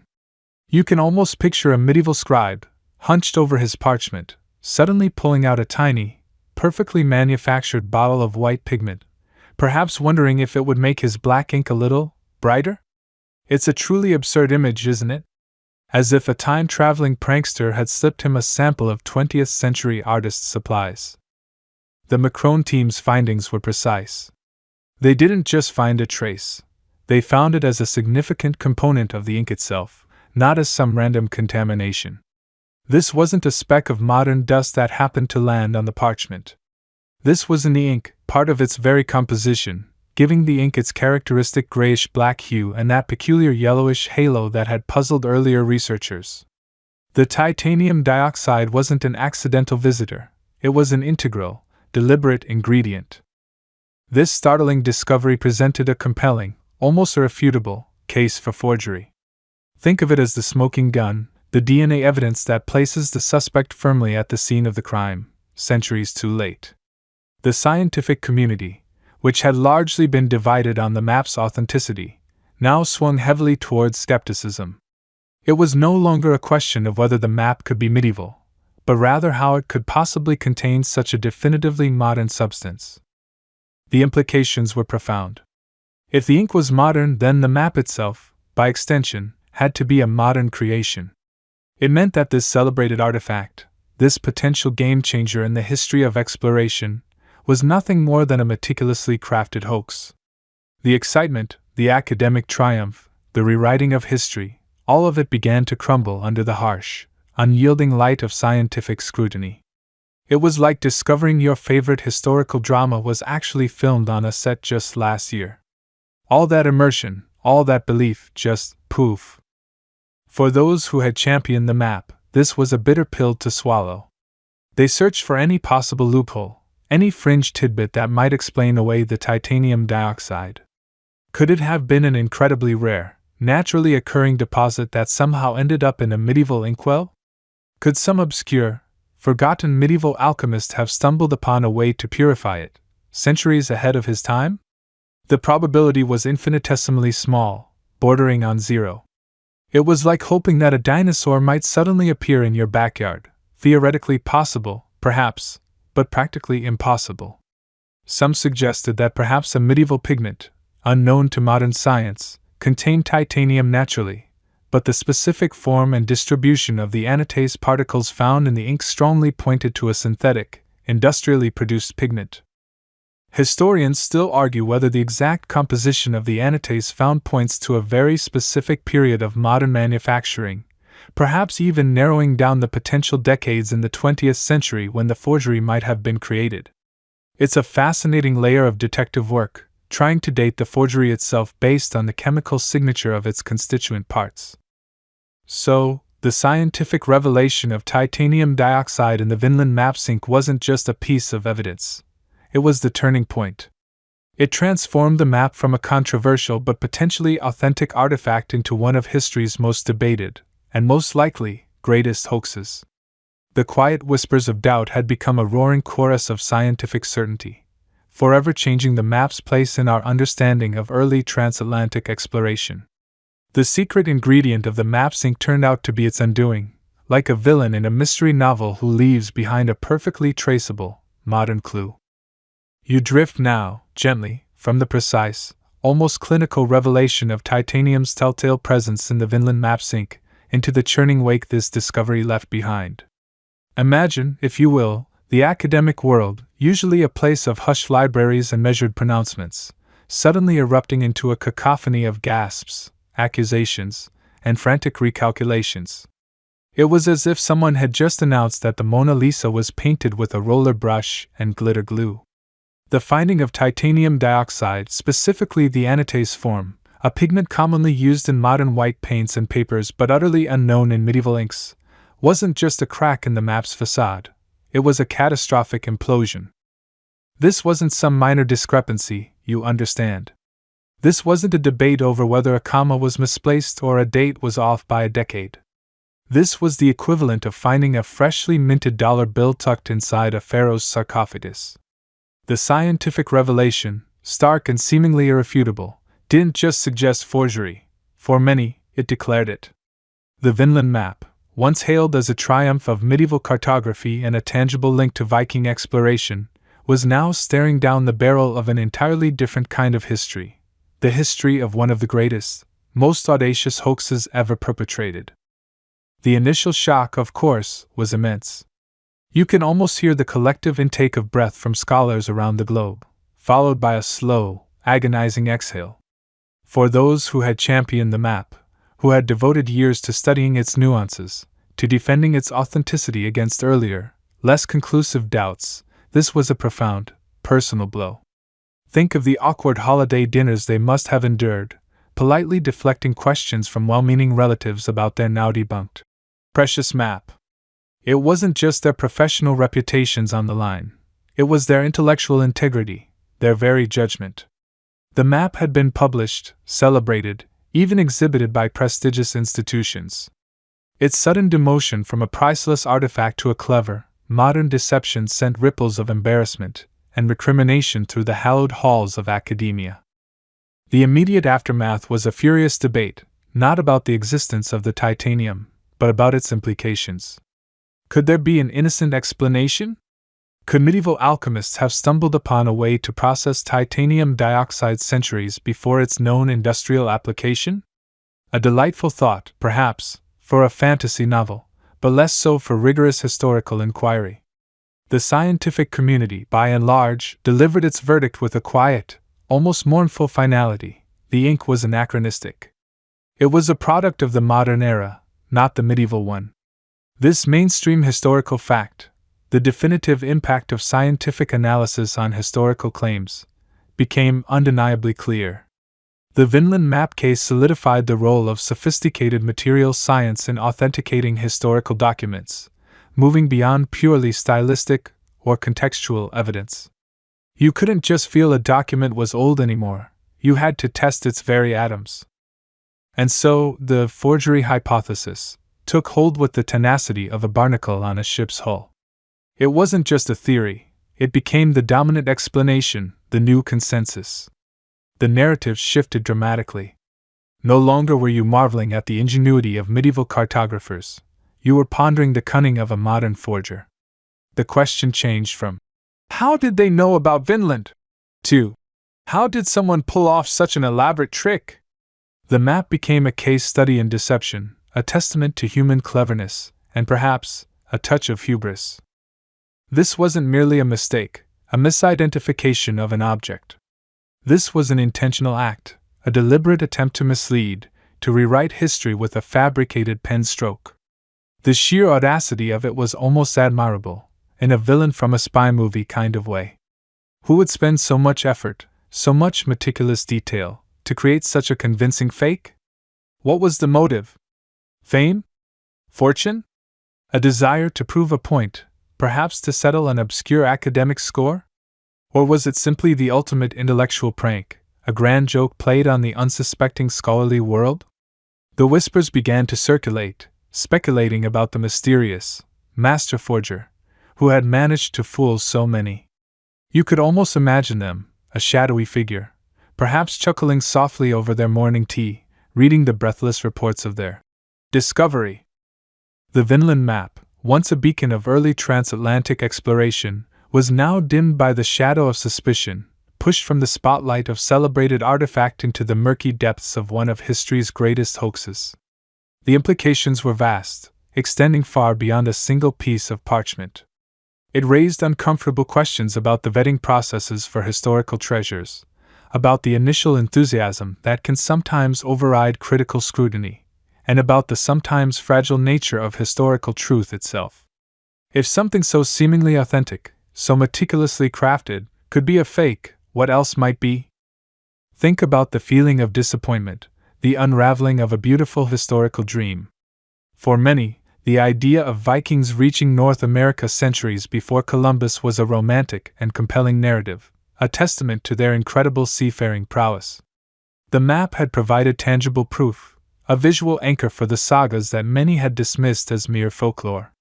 To have that anchor suddenly pulled up, revealed to be a cleverly weighted stone, was disheartening. It was like finding out your favorite superhero's powers were just really good special effects. Yet, even as the scientific evidence mounted, you must remember that not everyone immediately capitulated. The human mind, especially the academic mind, is a stubborn thing. Some scholars, deeply invested in the map's authenticity, clung to the faintest possibilities, searching for any alternative explanation. Could the titanium have been a contaminant? Could the ink have been repaired or retouched at a later date with modern materials? These arguments, while increasingly difficult to sustain in the face of the overwhelming scientific consensus, illustrate a crucial point about scholarly debate. The burden of proof, once established, is incredibly heavy to overturn. Historians still argue whether the initial reliance on a single scientific test, however compelling, was too quick to dismiss other forms of evidence, or whether the scientific findings were simply too definitive to ignore. The Vinland Map became a stark reminder that in the realm of historical artifacts, seeing isn't always believing, and even the most convincing visual evidence can hide a complex, deceptive truth. The quiet hum of the laboratory equipment, the precise measurements of the scientists, had spoken louder than any ancient script or cartographic line. This quirky tidbit, that the specific form of titanium dioxide anatase was the smoking gun, a pigment whose manufacturing process was definitively modern, meant that the ink wasn't just off. It was a categorical impossibility for the medieval period. It was a fingerprint from the future, left on a document pretending to be from the past. The scholarly world, having once embraced the map with open arms, now had to grapple with the reality of its apparent fabrication. It was a humbling experience, a lesson learned the hard way about the perils of premature celebration and the enduring power of scientific scrutiny. The map, in its new identity as a potential hoax, continued to fascinate, but for entirely different reasons. It was no longer about what it showed, but about what it hid, the identity of its creator, the motive behind its creation, and the intricate web of deceit it represented. The stage was set for a whole new kind of investigation, one that would delve not into ancient Norse voyages, but into the shadowy world of historical forgery. Yet, despite the titanium's damning verdict, you find yourself in the peculiar position of watching a determined few still stand their ground, like brave, or perhaps just very stubborn, little Vikings against a tide of scientific consensus. It's a fascinating human tendency, isn't it? To cling to a beloved narrative even when the evidence starts to whisper, then shout. Not so fast! You see, the map had captured imaginations, promised to rewrite history in such a thrilling way that for some, letting go felt like losing a treasured pet. And so, the arguments for authenticity, though often sounding like the last gasp of a very old, very tired dragon, persist. First, let's revisit that pesky titanium. The scientific community, you'll recall, largely agreed that the titanium dioxide found in the ink was in its anatase form, a pigment widely used in modern times, particularly after the 1920s. This was the big, shiny nail in the coffin. But the map's defenders, bless their meticulous hearts, weren't ready to call it a day. They squinted, they pondered, and they proposed a rather ingenious, if somewhat strained, counter-argument. What if the titanium wasn't a pigment at all? What if it was merely a contaminant? Imagine a medieval scribe, dipping his quill into his freshly mixed iron gall ink, the mainstream historical fact of the day, a concoction of iron salts, gall nuts, and gum arabic, and perhaps, just perhaps, some tiny, ancient particle of titanium-rich dust wafted into the pot. Or maybe, they suggested, the raw materials themselves, the iron vitriol or the gall nuts, contained trace amounts of naturally occurring titanium as an impurity. After all, the earth is full of minerals, and medieval processing wasn't exactly known for its laboratory-grade purity. You can almost picture a medieval ink maker, stirring his bubbling concoction with a twig, entirely oblivious that he might be inadvertently creating a time-traveling chemical conundrum for future academics. Just a pinch of dirt for flavor, he might have thought, little knowing he was adding a dash of modern controversy. Some proponents even dared to suggest that the early 20th century analysis that found the titanium was flawed, or that the sample itself was somehow contaminated during the testing process. It's a bit like saying the dog ate your homework, but the homework was a priceless historical artifact, and the dog was a highly respected scientific laboratory. This specific, highly technical chemical argument about the titanium dioxide's form, whether it was rutile or anatase, or merely an impurity, remains a quirky or fringe tidbit of the debate, often lost on those of us who just want to know if Vikings got there first. Historians still argue whether a specific medieval ink could naturally contain titanium in the quantities and forms found. You might hear them muse over lukewarm coffee at a particularly niche conference. Beyond the ink, the defenders lean heavily on the map's physical characteristics. The parchment itself, they argued, is undeniably ancient. Multiple tests have confirmed its medieval origin. Why, they asked, would a cunning 20th century forger go to the immense trouble of sourcing genuine, centuries-old parchment? That's like staging a fake moon landing but insisting on using a genuine Apollo rocket from the 1960s. It just seems like an unnecessary layer of difficulty for a hoaxer. A true forgery, they posited, would likely be on newer, easier to acquire material, or the forger would have attempted to age new parchment, a far more challenging feat to pull off convincingly under modern scrutiny. The very difficulty of the medium, they claimed, was a silent testament to its authenticity. Then there's the cartography itself. The map's depiction of Greenland, for example, is unusually accurate for its time, showing it as an island, which wasn't widely accepted until much later. But then, the Vinland Insula is a bit blobby. Not exactly a triumphant, perfectly rendered continent. For the authenticity proponents, these perceived errors or peculiarities weren't signs of a clumsy modern forgery, but rather hallmarks of genuine medieval cartography. Medieval maps, they remind us, weren't Google Maps. They were often based on fragmented knowledge, oral accounts, and a healthy dose of artistic license. A forger, they suggest, knowing the map would be scrutinized, might have been tempted to make it too perfect, too modern in its accuracy, or conversely, too obviously crude. The Vinland Map's unique blend of surprising accuracy and baffling imprecision, they argue, feels genuinely medieval, reflecting an evolving understanding of the world. It's like finding a crayon drawing from a child who sometimes draws perfect circles and sometimes draws squiggles. It feels more authentic than a perfectly traced image. And what about the sheer intellectual effort required for such a forgery? Imagine, if you will, a scholarly mastermind in the early 20th century.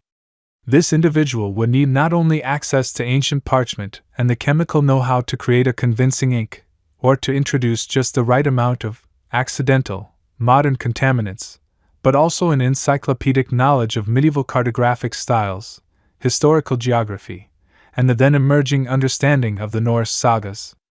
The sagas themselves were still being debated and pieced together by scholars. How would a forger have known enough to craft a map that so perfectly mirrored the saga's descriptions of Vinland, yet also incorporated cartographic details that were both plausible for the era and surprisingly prescient? The level of historical and cartographic scholarship required to pull off such a sophisticated deception, they argue, would be immense, almost as impressive as the discovery of a genuine artifact itself. You'd think such a brilliant individual would want some credit, wouldn't you? Or at least a nice, quiet retirement fund.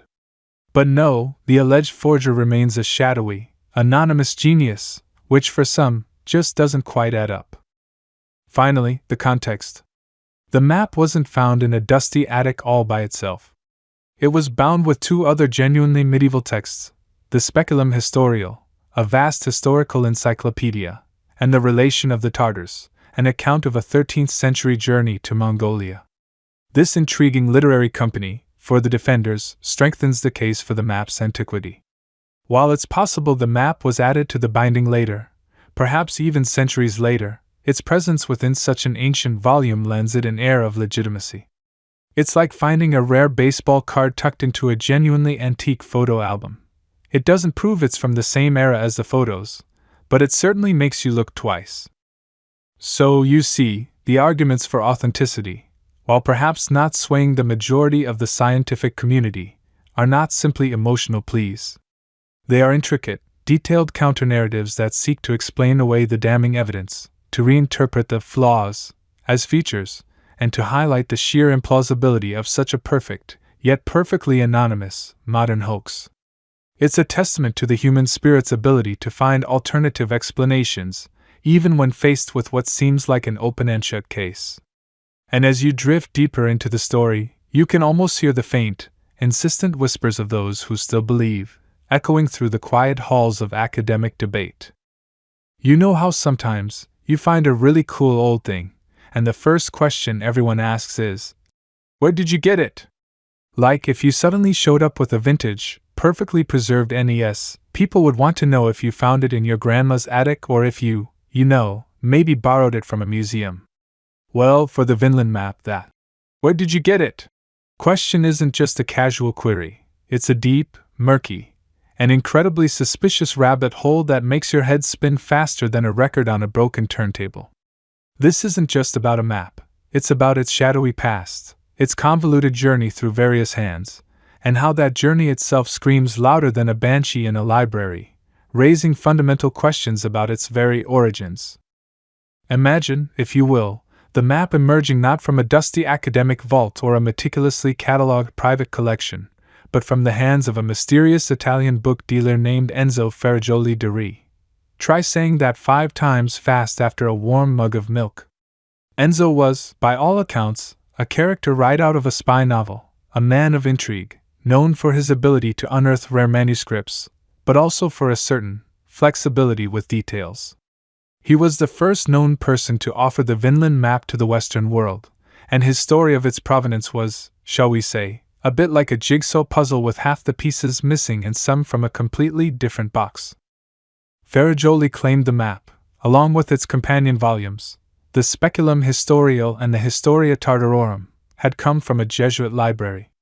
Specifically, he hinted at a collection in Austria, which had been dispersed after World War II. Now, this sounds plausible, doesn't it? Jesuit libraries, historically, were vast repositories of knowledge, meticulously curated over centuries, and yes, many collections were disrupted and scattered during the chaos of wars. This is a mainstream historical fact. Jesuit orders around the world maintained extensive libraries, and the dispersal of such collections, particularly in times of conflict, was not uncommon.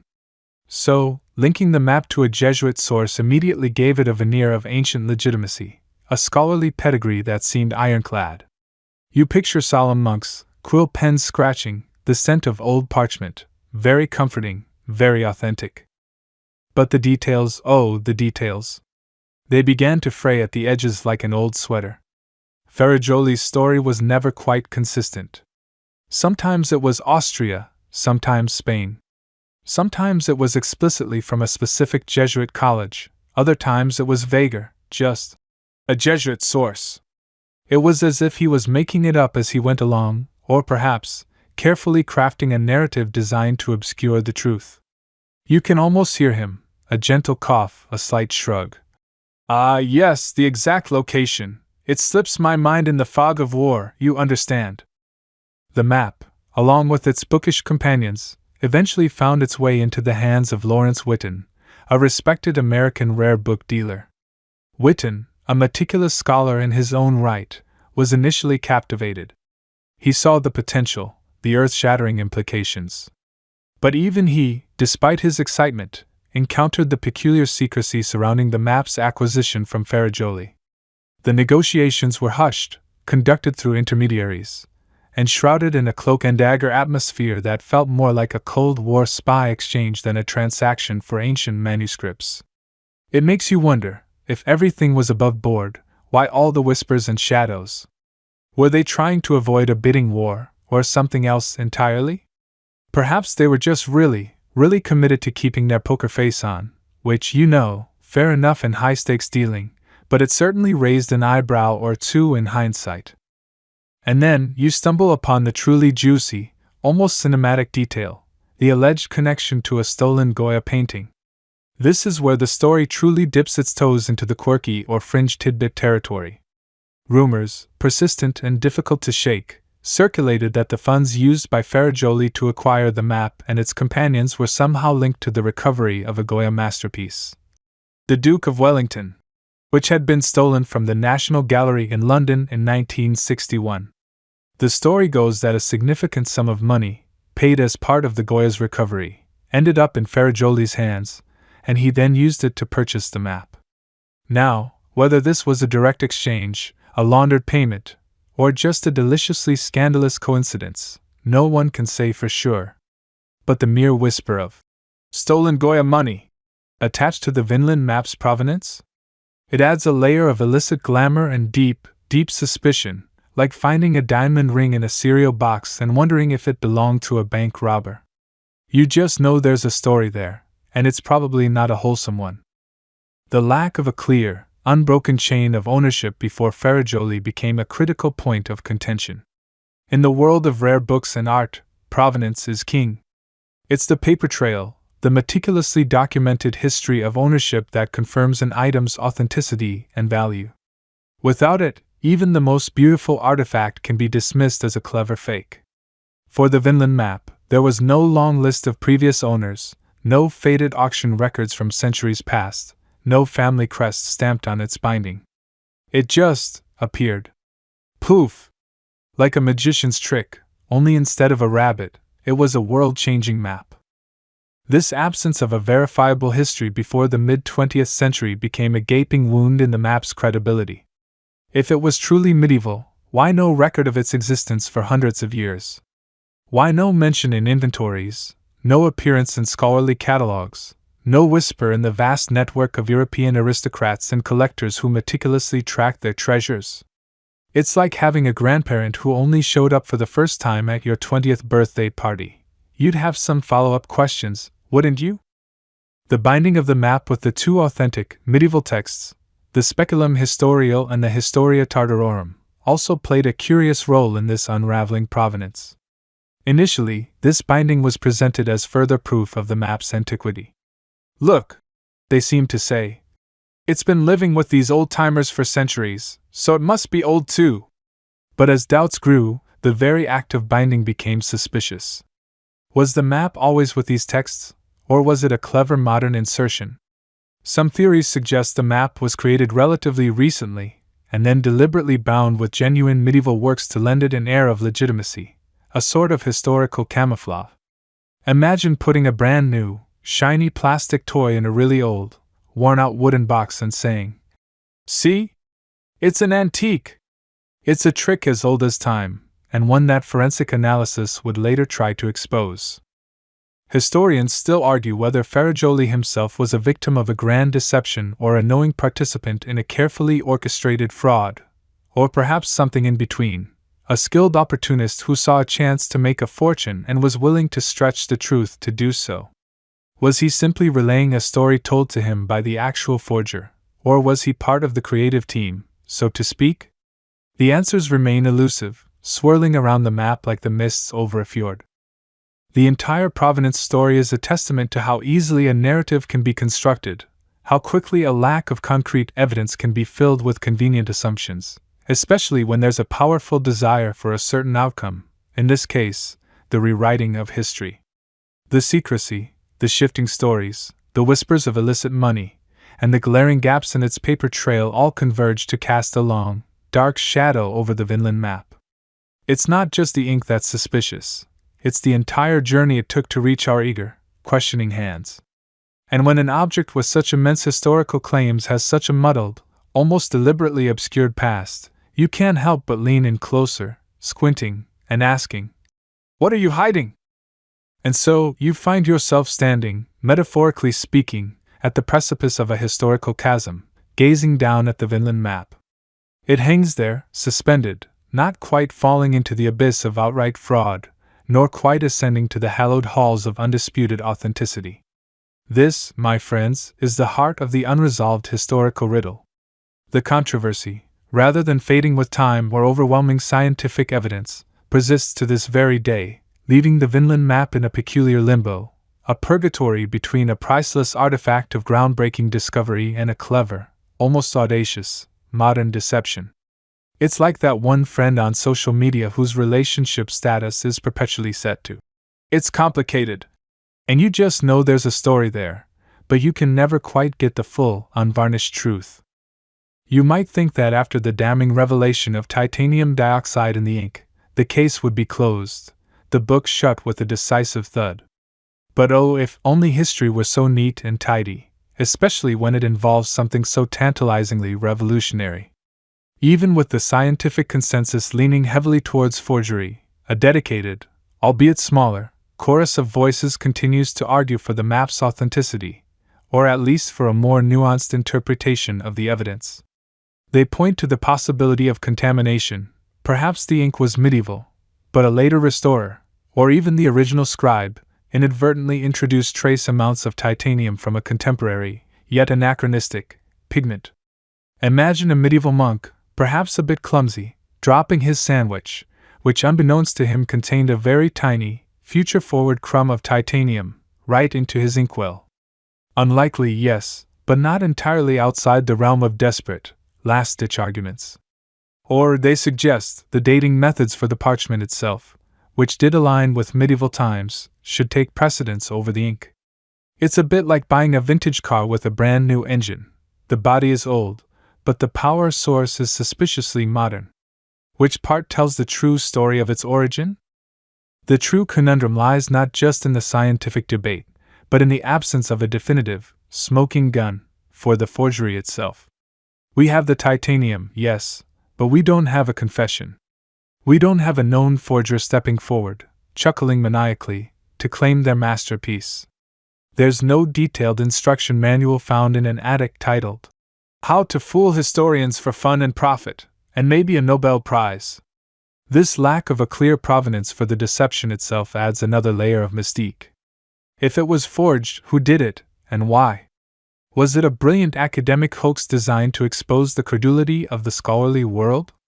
Was it a Cold War-era attempt to subtly shift geopolitical narratives, perhaps to highlight Norse exploration over later European ventures? Or was it simply a very elaborate, very expensive prank by someone with too much time, talent, and access to ancient manuscripts and modern chemistry? The why remains as murky as the how, fueling the persistent whispers of doubt even among those who largely accept the forgery hypothesis. It's the ultimate historical whodunit, but without the satisfying reveal in the final chapter. Consider the sheer audacity, the sheer cleverness, if this map is indeed a forgery. To create a document that not only looks authentically medieval but also incorporates geographical knowledge centuries ahead of its time, yet just plausible enough to be a genuine Norse discovery, is a feat of intellectual prowess in itself. The forger or forgers would have needed an intimate knowledge of medieval cartography, Norse sagas, and perhaps even early archaeological theories regarding transatlantic contact. They would have had to anticipate the scientific methods of the future, or at least be incredibly lucky in their choice of materials. This level of sophistication elevates it beyond a simple fake. It becomes, in its own right, a masterpiece of deception, a testament to human ingenuity, albeit misdirected. You can almost hear the forger, if they existed, whispering, "Bet you didn't see that coming," as they meticulously mix their anachronistic inks. This unresolved status means the Vinland Map continues to be a vibrant, if sometimes contentious, subject of academic discourse.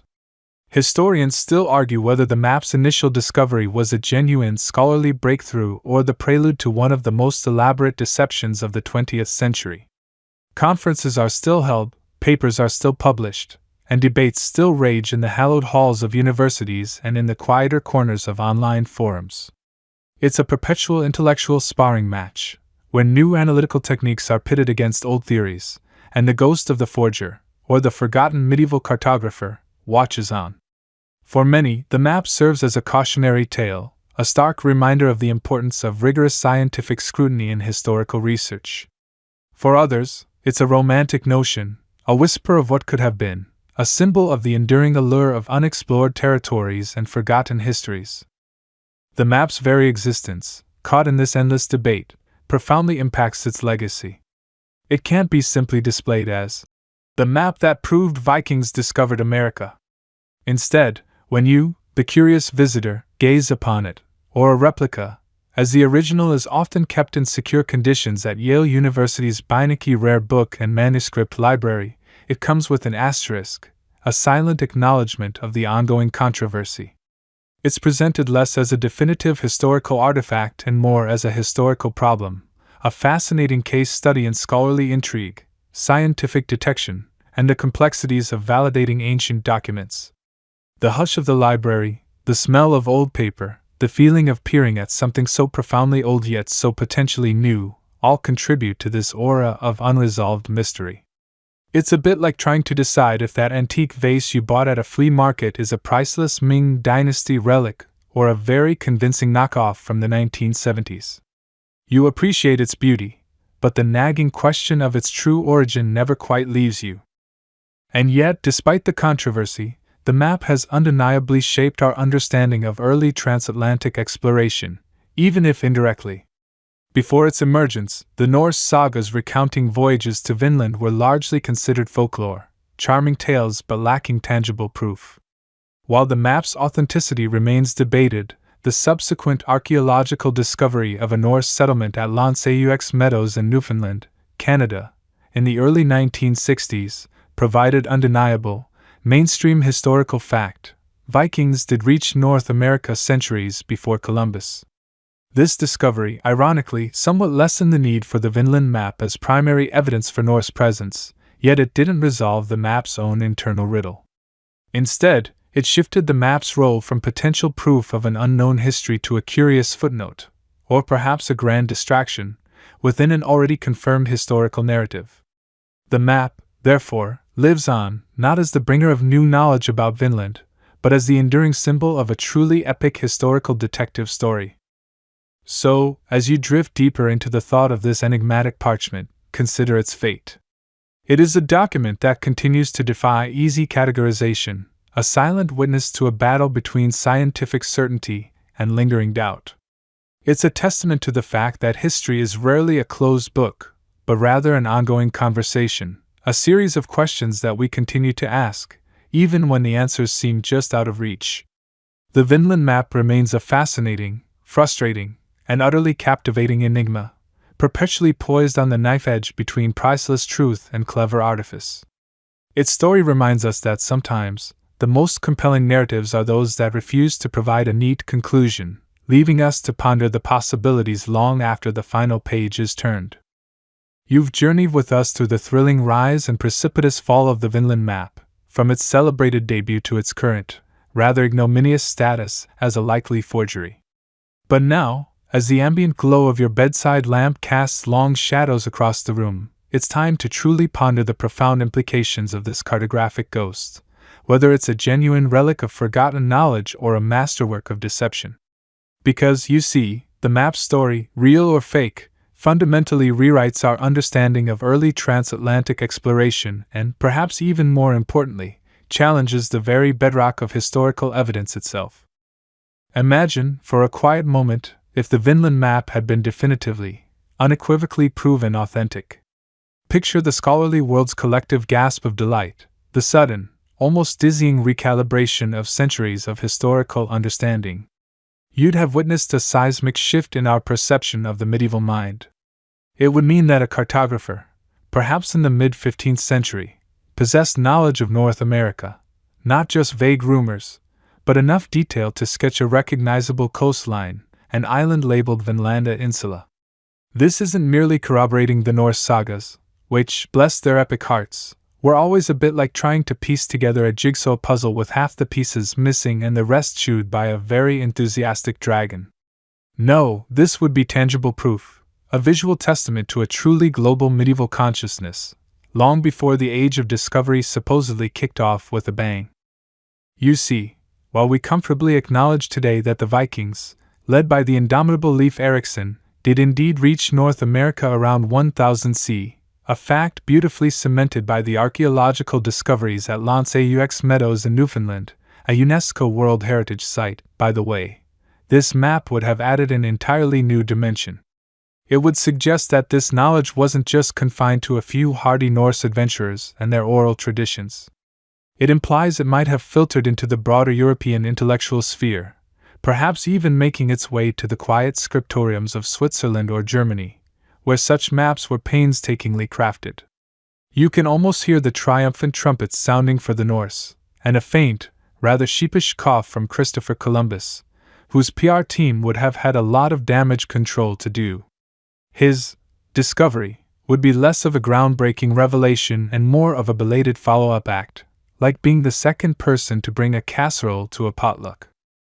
The implications for the history of cartography alone would be staggering. You'd have to completely overhaul textbooks, inserting this intricate, surprisingly accurate, for its time, depiction of a continent supposedly unknown. It would suggest a sophisticated network of information exchange, perhaps even clandestine voyages or lost records that allowed such geographical insights to permeate beyond the immediate reach of the Norse. It conjures images of intrepid monks or daring merchants, perhaps even some forgotten scholar, diligently charting new worlds from whispered tales and rough sketches. The very idea makes your historical imagination hum, doesn't it? It's like finding out your quiet librarian next door secretly leads a double life as an international spy. Suddenly, everything you thought you knew about them is gloriously, thrillingly wrong. But then, you gently remind yourself, the titanium. The damning, tiny, almost imperceptible flecks of titanium dioxide that whisper of modern chemistry, not medieval inkwells. And with that, the entire edifice of a revolutionary past crumbles, replaced by an equally profound, albeit more sobering, set of implications. If the Vinland Map is indeed a forgery, and the scientific evidence, you must admit, is rather compelling, like a cosmic gotcha moment from the universe, then its story transforms into a cautionary tale of monumental proportions. It becomes a vivid illustration of the seductive power of a good narrative, especially one that promises to rewrite history in a dramatic fashion. You can almost feel the collective desire among scholars and the public alike for such a discovery, a yearning for that missing link that would neatly tie up loose ends and confirm long-held theories. This map offered that, a perfect, elegant solution to the question of pre-Columbian contact. And because it was so perfect, so convenient, it was embraced with an almost childlike enthusiasm, initially bypassing the rigorous skepticism that usually defines true scholarship. It was the historical equivalent of a viral internet sensation, captivating, widely shared, and only later subject to the harsh scrutiny of fact-checking. The map's likely fraudulent nature highlights the immense importance of scientific analysis in historical research. No longer can you just rely on expert eyes, paleographic comparisons, or even the provenance trail, which, as you recall, was murkier than a swamp after a heavy rain. Now you need the chemists, the material scientists, the physicists, peering into the very atomic structure of artifacts. It's CSI, History Edition, where the smoking gun might be a specific isotope or a synthetic pigment. This shift has fundamentally changed how historians approach new discoveries, instilling a healthy, perhaps even cynical, dose of caution. Every new find is now viewed through a lens of "prove it," rather than "isn't that amazing?"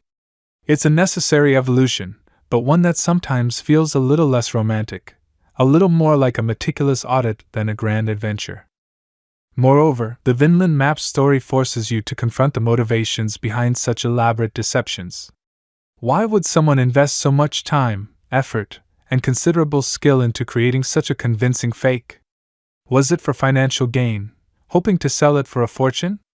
Was it for academic glory, to pull off the ultimate intellectual prank and expose the gullibility of the establishment? Or was there a deeper, more ideological motive, perhaps a desire to elevate the Norse narrative, or to diminish the perceived significance of later European explorers? Historians still argue whether the map's creation was an act of pure malice, a clever academic prank, or a misguided attempt to correct what the forger saw as an incomplete historical record. It's a fascinating, if unsettling, thought that someone could dedicate years to crafting a lie so convincing it nearly fooled the world. And what about the enduring legacy of the map, even as a forgery? It's a strange paradox, isn't it? Even if it's a fake, it still played a significant role in shaping public discourse around early transatlantic exploration. It forced people to think about the Norse sagas not just as myths, but as potential historical accounts. It sparked renewed interest in archaeological sites like Lance aux Meadows. In a peculiar way, even its deception served to highlight the genuine, albeit less dramatic, evidence of pre-Columbian contact. It's like a very elaborate, very expensive, and ultimately misleading advertisement that nonetheless points you towards a legitimate product. You might be annoyed by the false claims, but you still end up learning something true. The Vinland Map, whether real or fake, also profoundly impacts our understanding of historical evidence itself. It underscores the idea that evidence is not a static, unchangeable truth, but something that is constantly being reevaluated, reinterpreted, and in some cases, entirely debunked. It teaches you that even the most seemingly ironclad proof can crumble under the weight of new scientific techniques or a deeper understanding of provenance. It reminds you that history is a dynamic, ongoing conversation, not a neatly packaged set of facts. You can't just take historical documents at face value, even if they look old and important. It's a bit like trying to decide if that antique vase your aunt bought at a yard sale is a priceless artifact or just a very convincing knockoff from the 1970s. Sometimes, you need more than just a glance. You need a proper appraisal, and maybe even a chemical analysis of the glaze. Furthermore, the saga of the Vinland Map has contributed to a broader, perhaps even fringe, conversation about other alleged pre-Columbian voyages. While mainstream history firmly rests on the Norse settlements and Columbus's later expeditions, there have always been whispers and theories about Irish monks, Chinese fleets, African mariners, and even ancient Phoenicians reaching the Americas long before 1492. The Vinland Map, by its very existence, and subsequent debunking, inadvertently became a touchstone in these discussions. For some, its initial acceptance fueled the belief that other, lost, evidence for pre-Columbian contact might exist. For others, its eventual exposure as a forgery served as a potent warning against accepting extraordinary claims without extraordinary, verifiable evidence. It's a complex tapestry of belief, skepticism, and the eternal human quest for firsts. So, as you drift deeper into the quiet contemplation of this map, you're left with an enduring enigma. Is it a priceless artifact that still holds secrets, waiting for some new, as yet undiscovered scientific method to validate its authenticity? Or is it merely one of history's cleverest and most audacious deceptions, a beautiful lie that nearly fooled the world? The controversy persists, leaving the Vinland Map in a peculiar limbo, a silent testament to scholarly intrigue, the relentless march of scientific detection, and history's persistent, tantalizing mysteries. It makes you wonder, doesn't it, what other historical truths might one day be revealed to be equally complex, equally contested, and perhaps equally forged. And so, here we are, at the very end of our winding journey through the quiet, controversial, and possibly forged history of the Vinland Map. You've trudged through the initial euphoria, the meticulous scientific scrutiny, and the whispers of doubt that grew into a roaring chorus of skepticism. You've seen how a single, unassuming piece of parchment managed to shake the very foundations of historical understanding, only to then crumble under the weight of its own chemical secrets. But as we softly close this chapter, the map doesn't simply vanish into the dusty annals of proven fakes. Oh no, it lingers. It absolutely lingers. The Vinland Map, whether a genuine medieval artifact or a masterfully crafted modern deception, remains an utterly fascinating testament to scholarly intrigue. Imagine, if you will, the hushed libraries, the intense debates in dimly lit university offices, the sheer intellectual energy that has been poured into this single object over decades. It's like a historical whodunit that never quite gets solved with a definitive, universally accepted confession. For every expert who points to the damning titanium dioxide, there's another, perhaps older or just more stubbornly romantic, who still whispers about contamination, or anachronistic medieval pigments, or even a cosmic ray hitting the ink at just the right angle to create a titanium miracle. Okay, maybe not that last one, but you get the idea. The human mind really likes to find loopholes when a good story is at stake. This enduring enigma is a powerful reminder of how history itself is constructed. It's not just a collection of facts etched in stone, it's a living, breathing narrative, constantly being challenged, revised, and sometimes entirely rewritten. The Vinland Map saga perfectly encapsulates this dynamic process. It forces us to confront the uncomfortable truth that even seemingly irrefutable evidence can be, at times, misleading, or that our desire for a compelling narrative can sometimes override our critical faculties. It's a cautionary tale, perhaps, for anyone who's ever fallen for a sensational headline or believed something a little too good to be true on the internet. If a medieval map can fool generations of brilliant minds, what hope do we mere mortals have against a cleverly photoshopped meme? Beyond the intellectual drama, the story of the Vinland Map is also a glowing beacon for scientific detection. You see, this wasn't just about historians poring over ancient texts. It was about chemists, physicists, and materials scientists bringing their cutting-edge tools to bear on a historical puzzle. The quiet hum of mass spectrometers, the precise beam of electron microscopes, the painstaking analysis of a few microscopic flakes of ink, this is where the real drama unfolded. It was the scientific method, applied with relentless precision, that ultimately brought the map's authenticity into such profound question.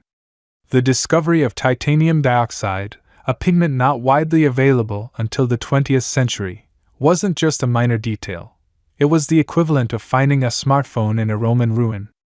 It's a testament to the fact that sometimes, the smallest, most seemingly insignificant detail can hold the key to unlocking the biggest secrets. It makes you wonder what other historical artifacts might be harboring similar anachronistic secrets, just waiting for the right scientific eye to spot them. Perhaps somewhere out there, there's a Roman scroll with a QR code, or a Neanderthal cave painting that glows in the dark. One can dream, right? But even with such compelling scientific evidence, you'll find that history's persistent mysteries rarely offer a neat, tidy resolution. The Vinland Map, despite its probable status as a forgery, continues to be debated. Historians still argue whether the map's initial, widespread acceptance was a case of collective scholarly wishful thinking, driven by the desire to validate the Norse sagas with tangible proof, or simply a reflection of the limited scientific analytical tools available at the time. It's easy, in hindsight, to point fingers. But imagine the excitement of believing you held in your hands proof that Vikings not only reached North America, but that their journeys were meticulously mapped. Centuries before Columbus. This mainstream historical fact, that Norse explorers did reach and briefly settle in North America around 1000 AD, as evidenced by archaeological finds at L'Anse-aux Meadows in Newfoundland, Canada, was already established by sagas and excavation. The map's claim was to provide cartographic proof, adding an extra layer of validation that, ironically, turned out to be its undoing. And then there's the quirky, fringe tidbit. Some very specific, nuanced arguments for authenticity still cling to the idea that the titanium dioxide could have been present as a contaminant in medieval ink, perhaps from certain types of sand used in grinding pigments, or even from the vellum itself. While largely dismissed by the scientific community due to the concentration and form of the titanium, it highlights the desperate lengths to which some will go to preserve a cherished belief. It's like arguing that the smartphone in the Roman ruin just fell out of a time traveler's pocket. It's technically possible, but highly, highly improbable. The map's journey through various hands, its shadowy provenance, and the tantalizing hints of its connection to a mysterious Jesuit collection add layers of intrigue that still beg for resolution. Who made it? Why? Was it for profit, for fame, or perhaps a more elaborate intellectual prank designed to expose the credulity of the academic world? The motivations behind such an elaborate deception remain one of the map's most captivating and frustrating unanswered questions. It's a reminder that human intentions are often far more complex and opaque than the scientific data they leave behind. So, as we finally drift away from the Vinland Map, you're left not with a simple answer, but with a lingering sense of wonder. It stands as a powerful symbol of the constant dance between historical discovery and scientific verification. It teaches us to approach history with both an open mind and a healthy dose of skepticism, to appreciate the thrill of new information, but also to demand rigorous proof. It's a beautiful, perplexing, and ultimately, deeply human story about the desire to know, the temptation to believe, and the relentless pursuit of truth. The Vinland Map, whether real or fake, has left an indelible mark on our understanding of history, of science, and of the enduring mysteries that continue to captivate us. Now, as the echoes of ancient voyages and modern scientific debates begin to fade, allow your thoughts to gently unfurl, like a scroll slowly unrolling in the quiet night. The grand sweep of history, with all its certainties and its profound enigmas, is a vast ocean, and sometimes, even the smallest, most controversial ripple can reveal so much about the currents beneath. Let the images of old maps and the hum of scientific instruments soften into the background. You've navigated through complex arguments and startling revelations, and now, it's time for your own quiet journey into rest. The world of discovery and mystery will always be there, waiting for you when you awaken, but for now, let the gentle current of sleep carry you away. May your dreams be filled with peaceful landscapes, where all maps are clear, and every question finds its tranquil answer.